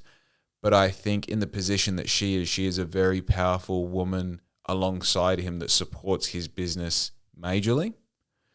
In contrast to, footnote, I'm not saying that one is better or worse. I'm asking you your opinion. In contrast to, in my business, Larissa has very specific job roles. And outside of those job roles, she doesn't care about the finances. She doesn't care about the system. She doesn't care about the planning, the projections, the marketing, she just does the production part of the business. And she observed, like, I'm like, oh, look at this, you know. She's like, oh, that's good, that's cool, you know. But she doesn't involve herself in the fiber of what it means these things that I know as the business owner, like, this is a fucking game changer. This is another brick in the wall of a beautiful thing that I'm building. And she's like, yeah, but unless it's to do with putting the thing on the show, I don't care, right? So you got a spectrum. On one end, you've got a woman who is is the partner of the business owner and is very involved with the strategy, with all the bits and pieces. And on the other end, you've got a partner of powerful business owner who's like, this is the bit that I do, and the rest that you do is up to you. With your experience with business owners, typically when they're, mum and pop shop or run by a couple, what's the difference? What's the better case scenario? What are the long-term results you see from either ends of the spectrum in that regard? Yeah, good question, Jake. Well, you have all different scenarios. So it's certainly thinking about my clients over the years, you have businesses where they both work together. More often than not, they tend to have their own areas of expertise and have their own sections of the business that they deal with. So they probably have their little departments, if you like, that they are primarily responsible for, but then would talk to their partner about that. But, they have control, if you like, of those. Mm-hmm.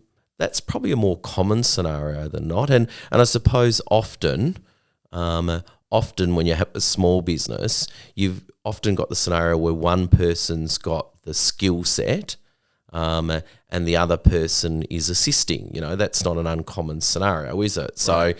So, Terry's the electrician and my partner is helping by doing the bookkeeping, marketing, all the other stuff, right. And then as the business grows, their role gets potentially bigger and bigger depending on what they want to get involved in, but, more managing of staff and et cetera, et cetera. But depends on my skill set and that other person's skill set. So if I'm a really good Sparky, but really my skill set's very hands-on, and this other stuff, one, I'm not interested in until I'm not good at it. But my partner is really good at that because her background is in management and she used to manage was a sort of a manager in a business where she had a fairly, important role. Has got a really good skill set in that.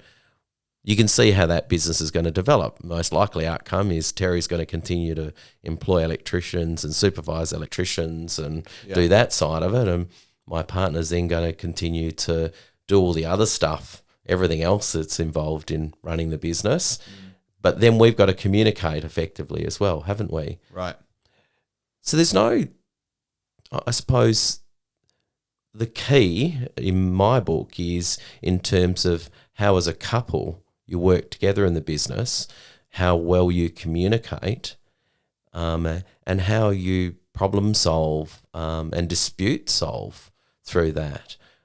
Is the more important part. How you work, because you can't. The two come together invariably, don't they? You're a couple and you're in business. Yep. You can't segregate that. The two come together.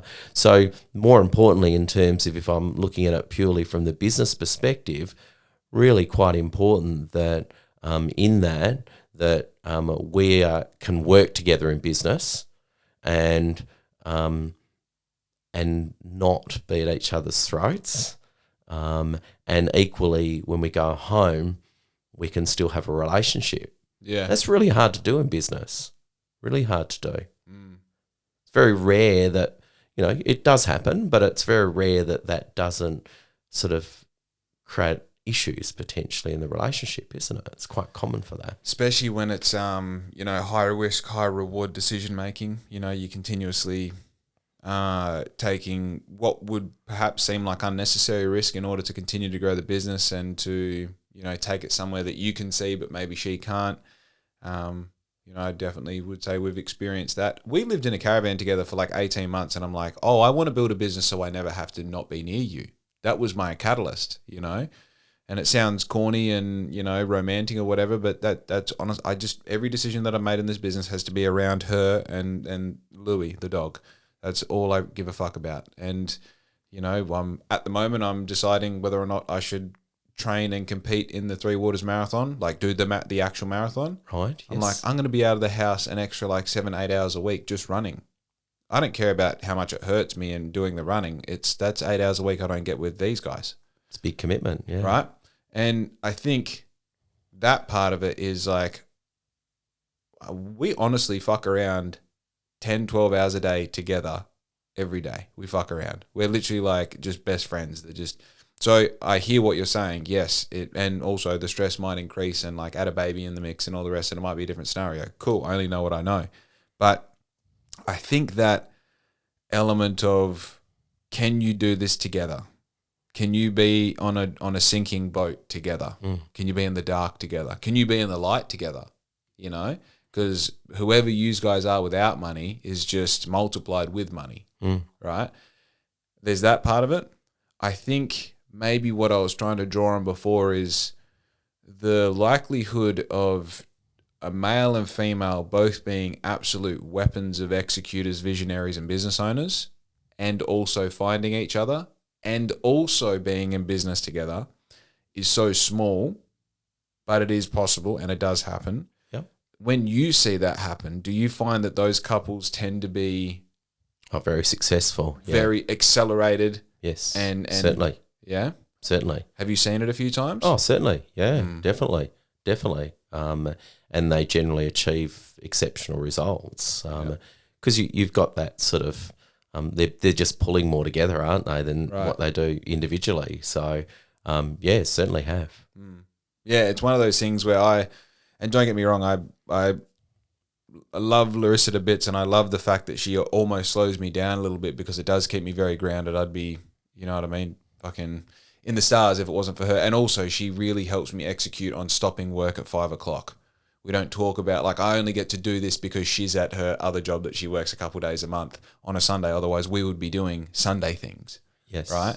And I think that, like, I'm very grateful that I do have someone that sort of pulls me back and keeps my hair from turning grey, because I would absorb the stress just because I'm like, fuck, I can keep going, you know?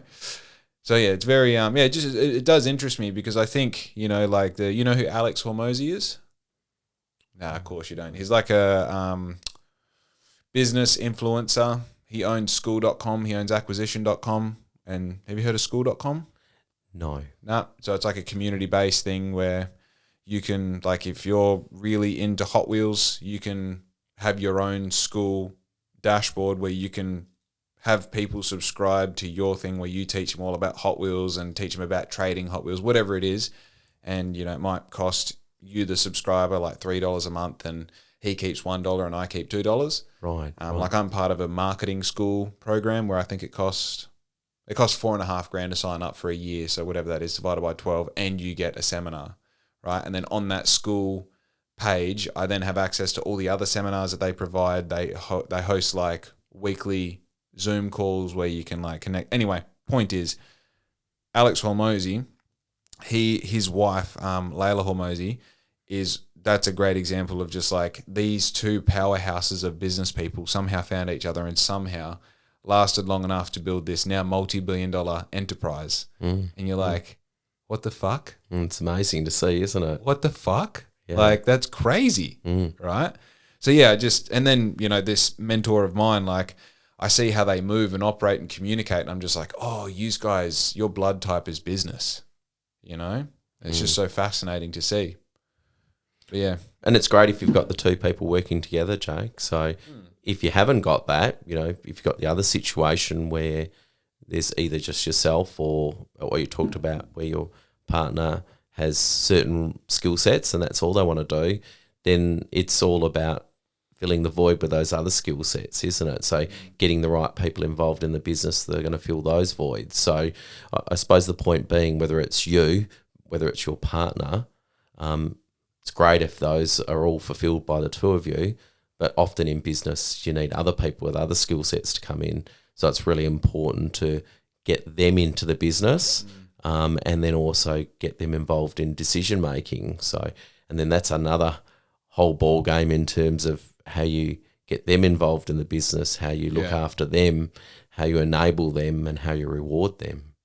Yeah, I think there's maybe a internal dialogue that I have with like me and future me, where it's like I have to constantly remind Mum and Larissa that I bet on future earning potential and not what's on my bank account right now, in my bank account right now, sorry. And the reason behind that is like I want probably a bit more organic participation, or not anymore. I used to really want like, hey, I shouldn't have to convince you that this is a good idea. You should just be on board, you know? But that little bit of pushback is healthy. It's important. It's important because also it makes you have to educate that person and go like, oh, is this really a good idea? Like, does it make sense when I write it down? Do the numbers add up? These character traits we talked about before, isn't it, Jay? Correct. The part that is then difficult is you hold the responsibility entirely of the failure and success of the future because you're the only one making those decisions, because you're the only one who feels like you're taking it seriously. I don't mean that, but I mean that, you know, because that's what it feels like. And I'm not fucking publicly bagging out Riz. That's not what's going on. It's just like, as we have done this over the past 5 years, but I have been the one who has like pushed it uphill and felt everything, you know? Yes. And, you know, there's a certain part of that where sometimes you aren't transparent with the entire truth because you know that the risk you're taking is probably more than you should be taking, and you don't want to scare them, or you don't want to upset them, or you don't want them to feel uncomfortable in, you know, going out for dinner or whatever when you probably shouldn't be going out for dinner. At the same time, I've developed into, watch me dig myself out of the hole now. I've developed into the man that I am because of Larissa. You know, like I can handle myself better because she's taught me to be a better person. And like I said, the skill of being able to be a better fiance, a better man, a better partner, you know, a better father to our dog and hopefully one day children is because of the soft skills that I've learned from her, which is all the value that she brings to the relationship and in essence to the business as well. You know, that's why it's often better to have two people together that are quite different, right? For that reason, if you have two people that have, don't get me wrong, I'm not saying that people that are similar should not get together, but I suppose what I'm saying is the positive with having people that are quite different and have quite different perspectives is that creates that environment where your decisions potentially are questioned more, aren't they? Yeah. And if the decisions are questioned more, often the result of that is better decision making, isn't it? Yeah. As opposed to if we're both very similar, we both see the world the same way, most likely is we're going to come up with the same response to a potential decision, as opposed to if we're very different, we're more likely to come up with completely different responses. And then in solving which way we go, that decision is going to be interrogated so much more, isn't it? Which is ultimately probably going to result in a better decision. Yeah, there's also I don't know if it's a personality thing or if it's a gender thing, but like Riz feels and I act. Like I know it's very generalized, but she is very good at like absorbing the situation, and I'm very good at looking at it and going this, that, the other, you know? And I think the thing about business is the intuitive feeling is that's a different conversation actually, because I do act on intuitive feeling. Like, I feel like we should walk down the dark hallway even though it looks dangerous, but it feels right. That's a different thing. I think, you know, one of the big core moments of the business was, hey, I think we should buy a printer. And like in the most amount of fucking debt, unaffordability, no money coming in, Riz is like, shut up, we're not buying a printer, $40,000. We're not doing it, you know? And I'm like, yeah, but if we produce all of our own prints, we're already spending $350 a week. Times that by X to equal 38,000. After that amount of weeks, we own the printer, right? Yes. And also that's if we don't grow. So we act on that. And Riz is going, yeah, but I'm feeling like right now life isn't comfortable enough to add more risk on top of it on the idea that this might work, right? Yeah. That is powerful. You know, that is very fucking powerful, because for me, if I continuously just make decisions on acting logic, then, you know, it probably would have taken some risks that didn't quite pay out the way that particular printer did. So you had to evaluate that decision You had to justify it with numbers I had to. Yeah. because it was questioned. Oh, Because, dude. because you had different perspectives. You So know, that's a good thing. The crazy thing about that scenario is at that point, we had a workshop that leaked with the weather, Yeah, right. right? I had no access to finance. Like, we didn't have anywhere to put the printer. And also, once you put that printer somewhere, you don't move it. That's it. It required a 25 amp plug for the dryer. Yeah, right. Like, there's so many elements that, like, if I look back now, I'm like, dude, it was a bad decision. I don't know, like, where the fuck was the. But also at that point as well, I'm like squinting, looking at the sun, chewing on glass, just going like, nah, I still think it's a good decision. And it was. It's bizarre. It was. Now you look back and it's a year ago. It's about 18 months ago. Sorry, that now it's like, oh wow, you should have done it sooner. And often I've seen in the business a really good combination is the entrepreneur and the conservative. Those two characteristics it can be a tougher road because they generally don't agree on much. Yeah. But as long as they can work their way through decision making, it's often really good decision making because they evaluate the decisions really well. Yeah. And to get the conservative to agree, you've got to be able to justify what you're doing and why. So whereas the entrepreneur is always coming up with new ideas, and the conservative needs the entrepreneur because they're not good at new ideas. Right. So that combination is often a really good combination if you can get it to work. Yeah, that's the through line, right? It's if you have, and I think it comes down to, like, it sounds basic and not deep enough for a relationship, but if you have good rapport, how I said we fuck around all the time? Yes. It's like at the end of these serious conversations, typically we're going like, you're resorting back to your little inside jokes and doing this and doing that. And you're like, oh, even if we don't agree on it right now, it's like we're still best friends and we still love each other and we're still going to keep doing what we're doing. And even if all this falls over, we'll still be us, right? Yes. I think also to go back just a step, you don't know what you got till it's gone. You're only as good as like the information you have, right? There's a lot of things that I know that, not being as entrepreneurial spirited as what I am, there's a lot of like, not skills, there's a lot of stuff that she brings to the table that I'm sure if I did have a partner that was more entrepreneurial spirited, I'd be like, can you fucking chill out a bit? Can you just relax? Can you why don't you get good at baking or something? Like Riz, amazing cook. Like every night, home cooked dinner, for someone of her age, like is quite a rarity. On the weekend she does baking and there's always like, I'll be mowing the lawn and she's making cookies. It's like I live in a Disney movie. Like what's going on? Sounds pretty good. You don't get that with someone who's geared to, they're working on a spreadsheet instead of baking cookies. That's, So yeah, it's if you listen to this, Riz, I'm sorry. But yeah, I did have something sparked into my mind just before. With your knowledge, what would be someone thinking about getting into business today? What's an exciting industry that you think is sort of shows some potential? Oh, that's a good question, Jake. An industry with potential. I think, I suppose, if we look at what's happening with business in general, so a few generalities, I suppose, to start off with, if what's happening in business in general and what's happening with people in general. I used to years ago, I haven't been to one for a little while, but used to quite often when you go to a conference that have a futurologist in there. Yeah.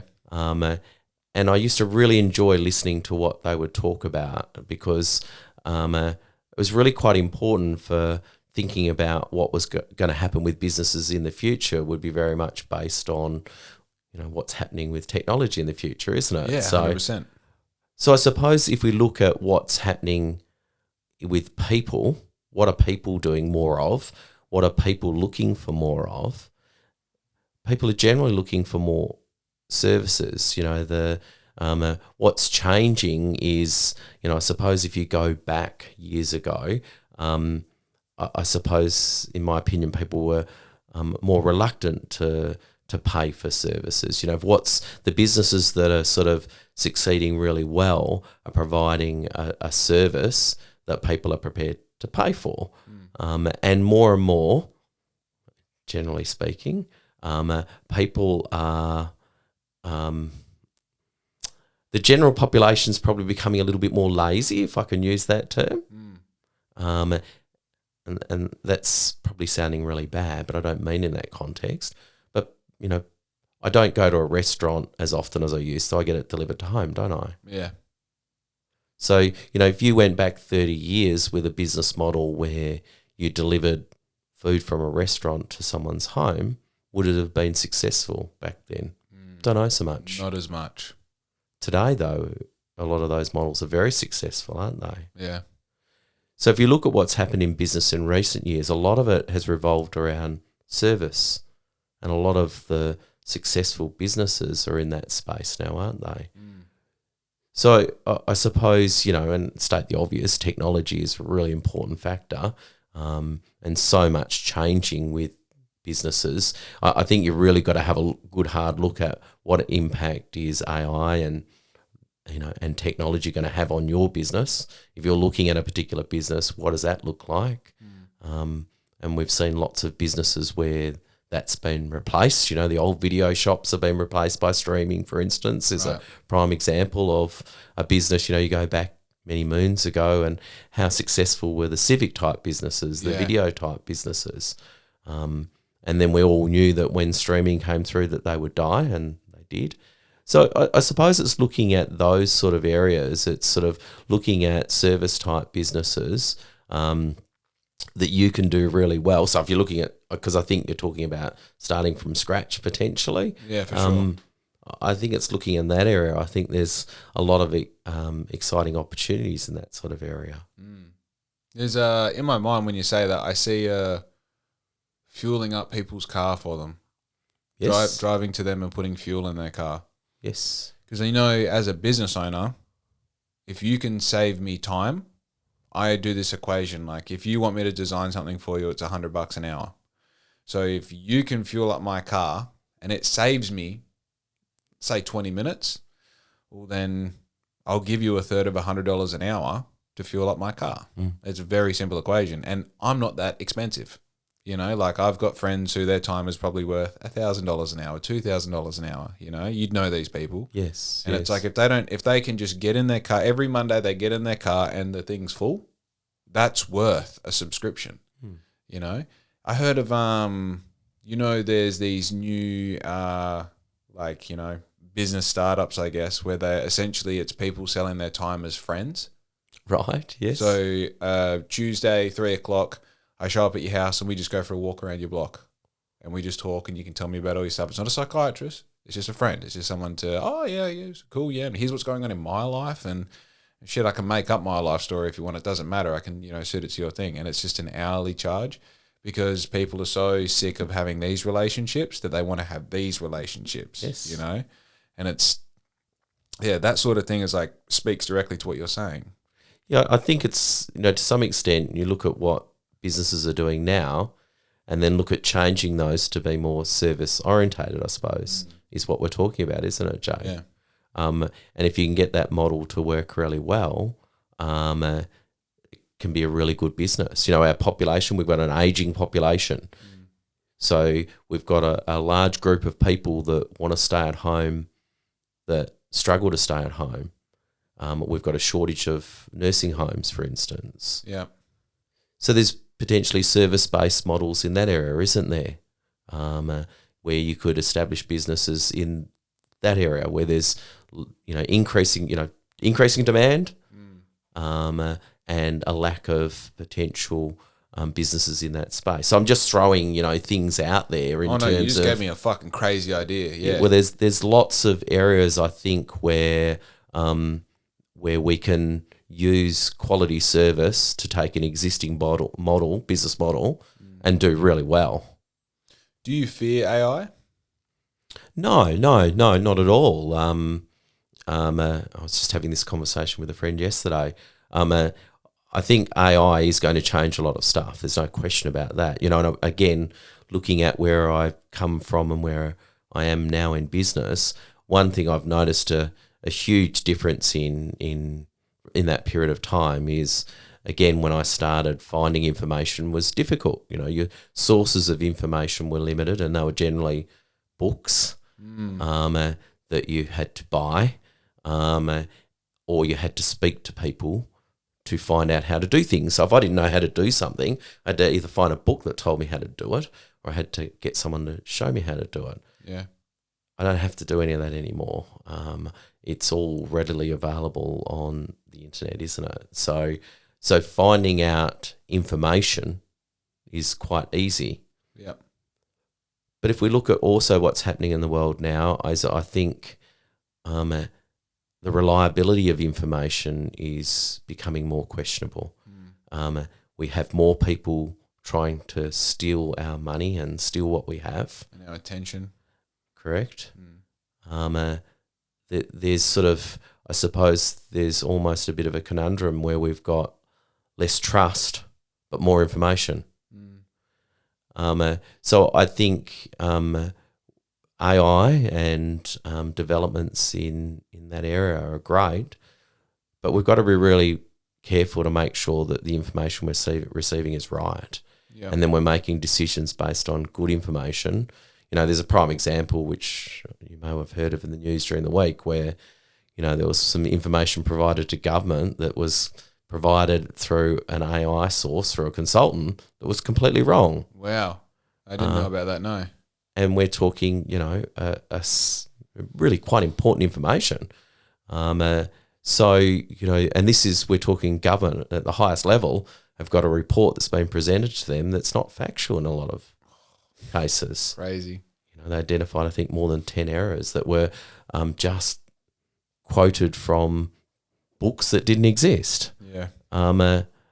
So I suppose, is AI a good thing? Yes, but we just need to be really careful that the information we're getting out of it is right. Yeah.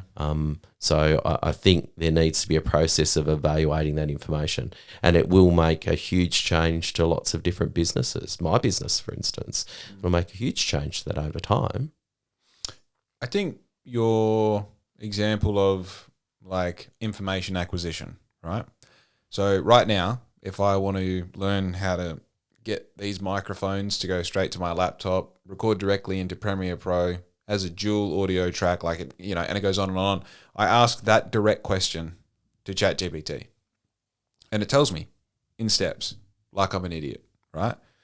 But before that, I had to go to YouTube, and I had to probably watch about 5 to 20 minutes worth of content and like sort of break down, like, all right, here's a tutorial on how to turn this from mono to stereo. Here's how to record dual tracks directly to the thing in Premiere Pro. Here's how to connect those two pieces of info. I had to use a bit more critical thinking. Before that, I had to Google it. Before that, I had to read the instructions that they came with. Before that, I had to go to the library. Before that, I had to find someone who did it before me. Before that, I had to do an apprenticeship. And before that, I probably couldn't find out. Right? Just the same as to get here today, you drove your car. And before that, you rode your horse or in a carriage. And before that, you rode the horse. And before that, you walked. And before that, you didn't get there. Progression is a human thing. Certainly. Right? It is. And I don't exactly know the quote, but everything on this earth has always been of this earth. Like, there is nothing new under the stars. Right? This is just the recent formation of the stuff and information that we have put together to create this new tool. Right? And I came up with this brilliant analogy last podcast, which I'm so proud of. When you have a hammer, everything looks like a nail. Right, yes. The thing about AI is, if AI is the hammer, everything actually kind of is a nail, right? Just depends on how you swing the hammer. Yeah. And I think that, you know, I've built a business over the past 3 years, 5 years, using ChatGPT to answer every single question that I have, but it still relies on me asking it the right question and still requires me executing on that answer. Yes. Right? You know, I think there are automations that still aren't AI. They are, this trigger causes this thing to happen with this result. That's not AI, right? There are still programs that are called AI that are not AI. They're not decisive. They are this thing where we want this result based off this information, this data set. Here's everything we want, go. And sometimes it doesn't even give us back what we want, right? Yeah. So I think the threat of AI at the moment, I'm still a little skeptical. You need a lot of fucking power to do what they are scared of what AI will do. You need a lot of resources. You need a lot of people to be willing to, when that day comes and everyone has to hand in their keys to their job, just go, I don't have a job anymore, you know? Because if it is going to take most of the workforce, I think the workforce are going to go to the power stations and figure it out, you know? I think that there's, to answer my own question, am I scared of it? At the moment, it's fucking awesome. It's awesome. What it does for my business and me is like so cool. And for $24 a month for a ChatGPT premium subscription, it's probably undervalued, right?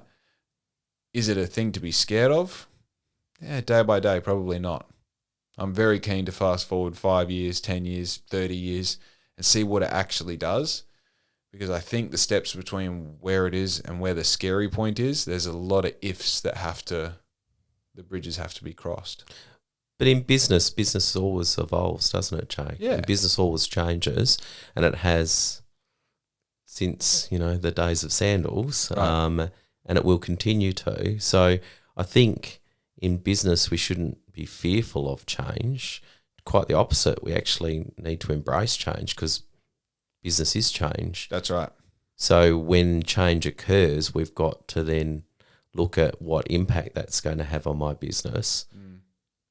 And the first part of that is getting to know what it is, isn't it? Actually knowing it, investing time into knowing the product, know what it does, its strengths and weaknesses, and then looking at what it's going to do in changing your business, and then actually using it for the betterment of your business. Yeah. And the same with society is things have changed, and I'm sure over the years we've said so many times that this change is going to be the end of the work as we know today, but it doesn't. People do different things, don't they? Yeah. So there's a different skill set required. Generally speaking, we're having to change our skill sets as time goes along, don't we? Oh, constantly. It's less. Constantly. Most skill sets, if you go back years ago, were very much labour based. Physical labour. Yep. That's changing over time, isn't it? And will continue to. So people will always have jobs. It's just those jobs will continue to change. I think also, like in our spirit, there's like this belief that it's all ending. We're sort of like looking for like the last hour always. It's like, oh, when this happens, we're fucked then. Like what, but when I was at school, there was always this date in the future of the world that was going to end. Yes. Always. Like 2012, the Mayan calendar was ending. It's all going to end. Turn of the millennium, it's all going to end. It's like we're almost like, masturbatorially looking for the fucking finish line. World War III, as I've been talking about recently. Right. Which has been talked about since World War II, hasn't it? Right. This event's happening in the world. This is going to be World War III. We're all going to die, There is that. That does circulate at times, doesn't it, with any change? So I think importantly is we need to focus on the fact that change has always happened and will always occur, and we need to embrace it, and we need to use it, and we need to work with it. I think that's like the exciting part. Rather than being scared of it. Yeah. It's cool. It's cool. If everything's always changing, then whatever you like right now, really embrace it. And whatever you don't like, it's going to fuck off soon. It will do. It really will. And that's, that sort of falls back into like having the right sort of mentality to be a business owner, because you're like, all right, I don't like how much I'm working right now, but if I do it right, not only will I not work as hard in the future, but I'll have better lifestyle, more money, right. I'll get the result that I want out of it. And I'm actually in a tangible position where I can change what my day-to-day looks like. Yes, that's true. Like a lot of people, that's probably a really good catalyst for wanting to get into business, is just being able to have some sort of control over your life. And maybe that, in essence, is what people are saying when they go, oh, well, they seem to be earning more money and playing more golf. It's like, it's not actually that you want to earn more money or play more golf, it's that you feel powerless as an employee and you want to feel some sort of power as an employer. Yeah, and often in business you can choose when you work. So there is flexibility that comes with that may not be in the case when you're an employee. So definitely. And as I talked about before, when you get more mature in your business, you may well find that you don't have to work anywhere near as hard. And I have got some clients that don't work a lot anymore because they don't need to. They've got the right people in place, under them, and ultimately a goal in a business is to make yourself redundant. It's quite often the plan is to make yourself redundant and have other people running the show for you. That's the ultimate, isn't it? And those businesses, if you look at businesses that sell for premium figures, it's ones that in effect run really well under management. They're a flywheel, in the words of Jeff Bezos. Yeah. Not only do they not require you, but they grow without you. Correct. So that's the ultimate goal, isn't it? That people in business are working towards, or a lot of people are. And like I said, if you want ultimate value for your business, that's generally what we're talking about. You need to try to do is you need to, over a period of time, make yourself redundant. So the business doesn't require you to be there for it to operate and to grow. I think a true entrepreneur enjoys working on the business and not in it anyway. True. Yeah. Well, and often they will move on to the next thing once they've got that nailed down, Jake. Yeah. Well, my most recent learning is the project in the project. So actually funny, the sort of beginning of this learning was when my Lebanese friend told me he's getting married in Lebanon. And I was like, cool, I'm not coming, right? And I felt really bad because he's a really good friend. And I was like, I'm not coming because Riz could get pregnant, can't afford it. Like the business is just not in that position. At this point, we've been in this house 6, 7, 8 months and we're playing catch up of being in startup business for the past 5 years and moving into a, big house and buying a $40,000 printer and doing all the upgrades that requires in real time in the moment that you just, doesn't matter if you can't afford it, you have to afford it. Right. And I was like, all right, if that's the case, next time this question gets asked to me, hey man, we're doing this really important thing and it's going to cost this much money. So instead of it being, we're going to Lebanon for Julian's wedding, it's whatever. I want to be able to say, yeah, fuck yeah, I'm there. Because otherwise, why are we doing this? So I sat down with Riz and Mum, who's my bookkeeper, as you know, and said, we need to basically just be doing 5x what we're doing. We're doing $20,000 months. We need to do $100,000 months. Can we physically do it? Yes, we can. This particular job here that's worth this much, if we did that 5 times, or, the amount that we're physically doing, if we did that 5 times, can we fit it into the same amount of work hours? Yes. Can the printer handle it? Yes. Can the heat presses handle it? Yes. Can we deliver that much? Yes. The answer is yes. We need more work to come in. And in reality, the one real bottleneck in our situation is we don't have any system. Like every job I would put together on Illustrator as a job card, and the job card goes out on the wall, right? And then we would tick things off the job card when they've been ordered, and we'd tick off the prints when they've been printed, and then Wiz would get the job card and the prints and the garments, and she put them all together. So I was like, all right, we need a system. So I was like, cool. As soon as we build this system, we're making $100,000 a month. That's simple, right? So not knowing anything about anything, I just started from scratch. Like, how do I build this system? Well, you can use this program, or you can do that, or you can, long story short, I build my own from scratch. And then I'm getting 60%, 70%, and in my mind, the system was going to take a week. It took 2.5 months, right? And towards the end, I'm like, all right, now I need a lead generator because I'm still getting the same amount of work. I was sort of like pumping the brakes a bit on work coming in so I could just commit all day, every day to building this system. And as that's happening, I'm getting these ads for marketing, for this marketing course, this school community that I told you about just before. Yeah. It was that. Right. Plot twist, I called this guy who owns this marketing business. I called him 5 years ago when we were living in the caravan and Black Ink was still just a t-shirt business. Right. And he said, dude, come back to me when you have a real business. That's what he said.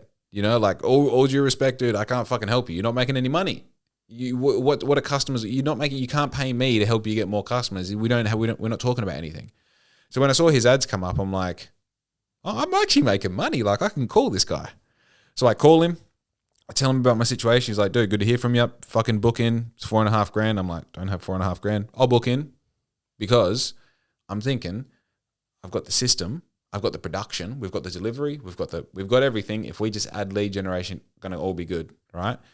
literally the week of finishing the system, bringing it into play, putting all the new orders through it, fixing all the problems that come with, putting in something, commissioning a system. I go and do the 2-day course, right? I do the 2-day course.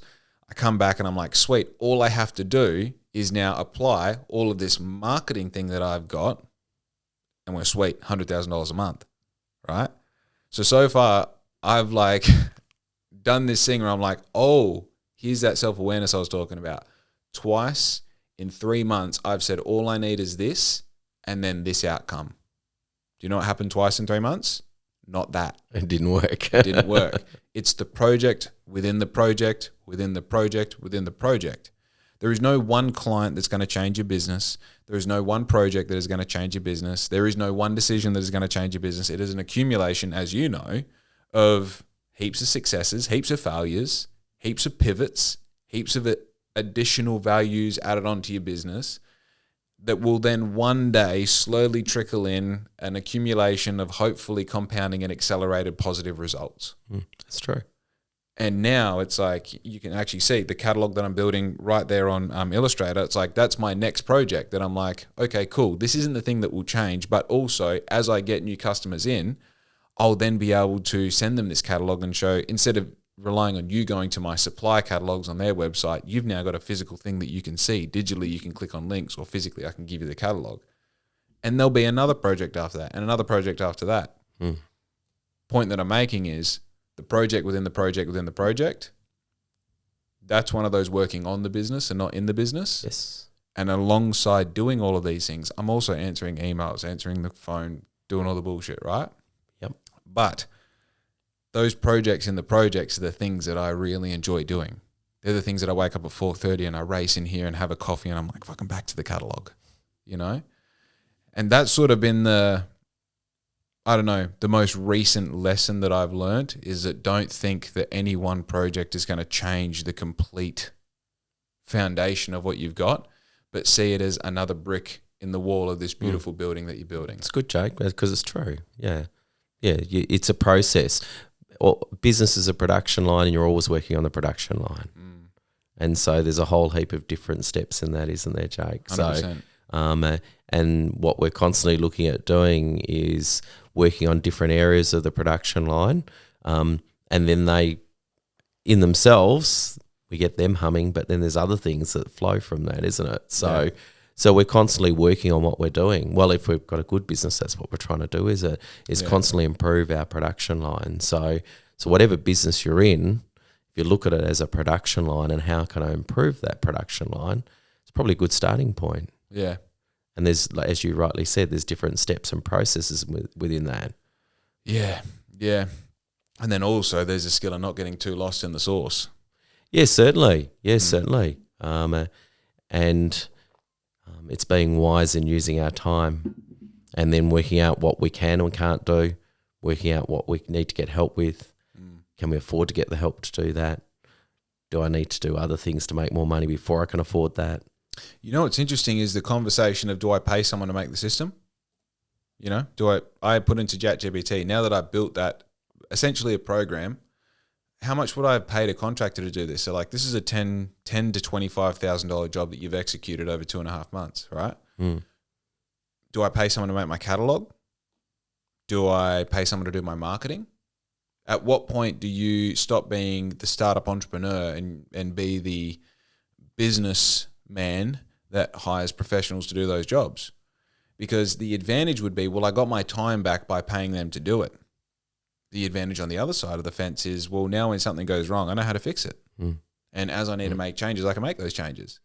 And this goes back to a conversation of, do I buy $1 million business or do I invest $1 million in building my own? They both have pros and cons. Certainly. Right? Those lessons that you learn from growing a business are invaluable. Yes.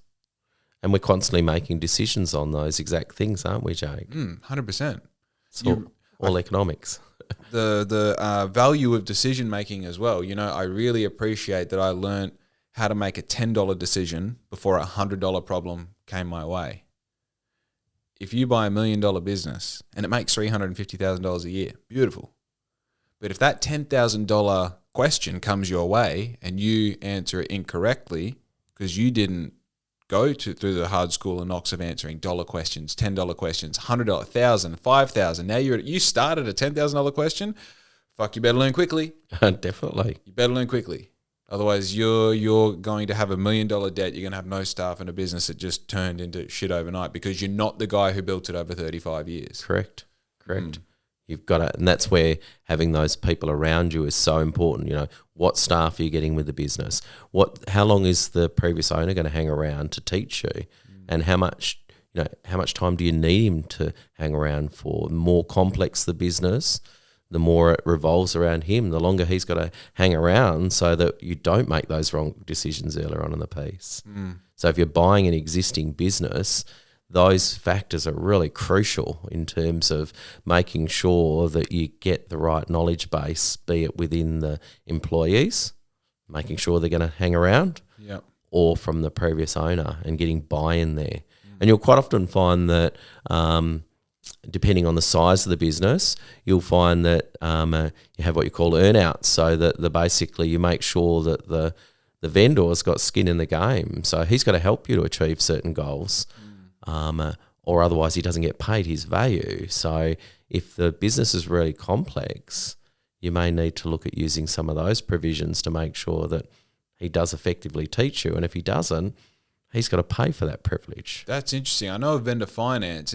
This is like you only get the value price of the sale if they reach certain... Well, to be really simplistic about it, it could be based on profit. So the business is currently making a profit of $300,000. So in effect, and like I said, I'm being overly simplistic about it, but in effect, he gets a value for the sale of his business based on how much profit it makes subsequent to purchase over the following 2 years, for instance. Right. So then he's still got skin in the game, as opposed to... he's got his money and off he's gone. Wow, I didn't know about that. Yeah, so there's all different ways of skinning the cat. So, so particularly if you look at large businesses, it's rare for a large business to be sold without some level of earnout provisions. Yep. For that exact reason. Yeah, it does. does. Like you said, Jake, you're dealing with big numbers here. Yeah. So it's really quite important to make sure that the vendor has got skin in the game. So, I ask because I have no idea. What is a big business sale price? Like, what is the threshold? Yeah, I don't know if there's an absolute there, Jake. So I suppose, we've obviously got I'll be extreme for the minute, but we've got a little business, little corner shop or little services type business that could sell for $50,000, really small end. And then you have, public companies buying businesses. We're not in that space, of course, and most of the practices in town wouldn't be in that space. They're, for the big mobs to deal with. But I suppose when we're talking about businesses selling for millions of dollars, that's quite common to have those sort of provisions in those. I guess it's determined by the value of the buyer, right? Well, it's determined by negotiation, isn't it, really? At the end of the day, I'm trying to sell my business to you, Jake. So if you go back to the essence of it, is I want to sell my business, you potentially want to buy my business, but you're only prepared to buy it on these terms. We negotiate, don't we? See, a business sale is a true negotiation, isn't it? Yeah, 100%. There's no set formula. There's no set rules.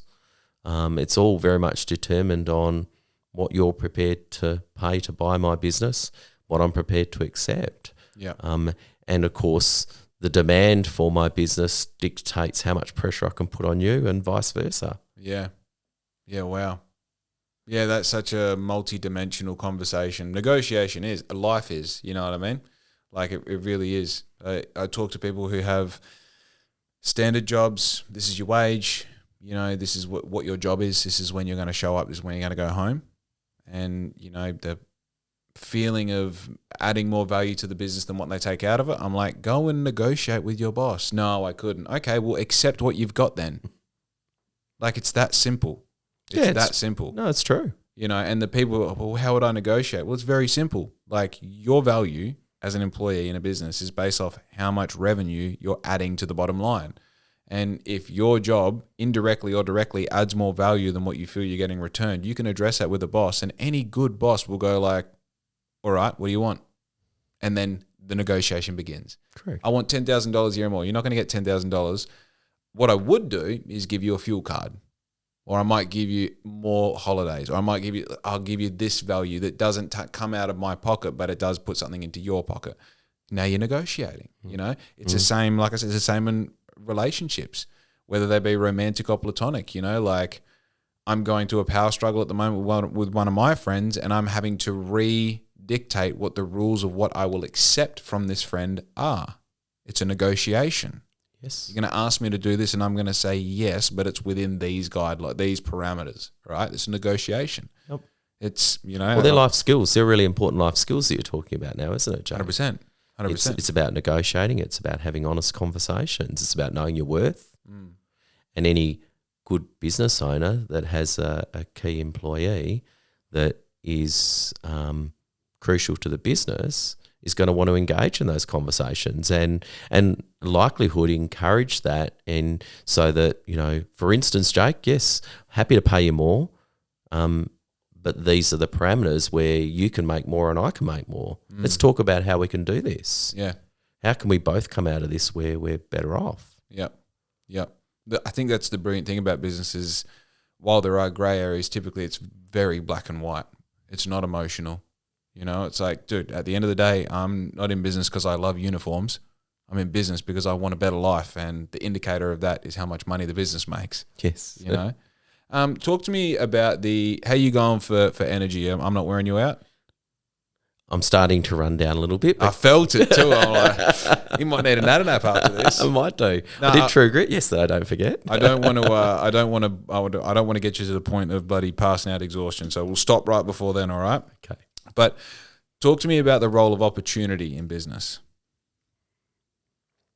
Just elaborate a bit more, Jake. What do you mean? I think that opportunity is constant, and it is like readily available at any time, everywhere you go. Especially I feel that is especially the case in Australia. I think we live in so much potential opportunity. I think the opportunity is more down to the person looking for it. The easy analogy here is, if I asked you how many red cars you saw on the way here, you might go, fuck, I don't know, a couple. But if I asked you before you left, then you would go, it was exactly this amount because I was looking out for them, right? Most people not in business don't have the skill of looking for opportunity. The longer you stay in business, you tend to actually see so many opportunities that you really learn how to say no to most of them. Yep. How true do you feel that is, and can you back it up? I think, look, certainly there's lots of opportunities. I don't think there's any question about that. But I think also some people see that more readily. So an entrepreneur sees opportunities all the time. Yeah, it's a character trait. You know, there's people like yourself that walk around and every day they see an opportunity. It's just who they are, and they see opportunities in everything they do, and want to potentially exploit some of those opportunities. There's other people, and this is probably a little bit foreign to you, Jake, but there is other people that just don't see them. It's just not their world. They don't even see them. Okay, and so that's why entrepreneurs are constantly seeing opportunities, but often they need to then stop and look at whether those opportunities can be turned into profits, because not all opportunities can be turned into good profits. Yeah, agree. So the first step is assessing what the opportunity is out there. Second thing is, well, there's an opportunity to do this service, but are people going to pay for it? And how much they're going to pay for it? And how am I going to make that work so that I can make a profit out of it? And do I want to do it? Yeah, exactly. That's a big one. And am I prepared to sign up for the work that's going to go into this to achieving that? Because, you know, if I'm developing something new, there's a lot of work that goes into that. So developing your project that you were talking about a minute ago, you know, you've got to be able to maintain your enthusiasm from start to finish to actually see that through. And then lots of projects need to happen to make a successful business. So, yeah. So yes, we live in a country, we're very fortunate, we live in a country where there's an enormous amount of opportunity. But there's a lot of work that goes into exploiting that opportunity, I suppose, really, isn't there, Jay? you're right. I really struggle to understand how people cannot see opportunity and complain about the lack of it and complain about the shitty life they live. It's like, you have opportunity when you get home from work to not scroll and like list ways you could make money to get you out of your situation, but instead you scroll and then find more things that you need to buy somehow. But a wise man once said to me a long time ago, actually said to me, if someone says to you, I haven't got time for that, what they're actually saying is that's not important to me. There's a big difference. That's nice. I like that. All right. Have you got any questions for me? Am I supposed to? I don't know. It's up to you. No, Jake, but I've really enjoyed our chat. It's been good fun, mate. As always. This is like exactly the chat I thought we were going to have. Like I don't need to prepare for someone like you. I'm just like, we'll get 2 minutes in. I'll have too many questions to ask, No, it's been great, mate. I've enjoyed the chat. Yeah, I really enjoyed having you on. Thank you very much. Excellent. Thanks, and mate. Everyone else be good to your mum because we are out.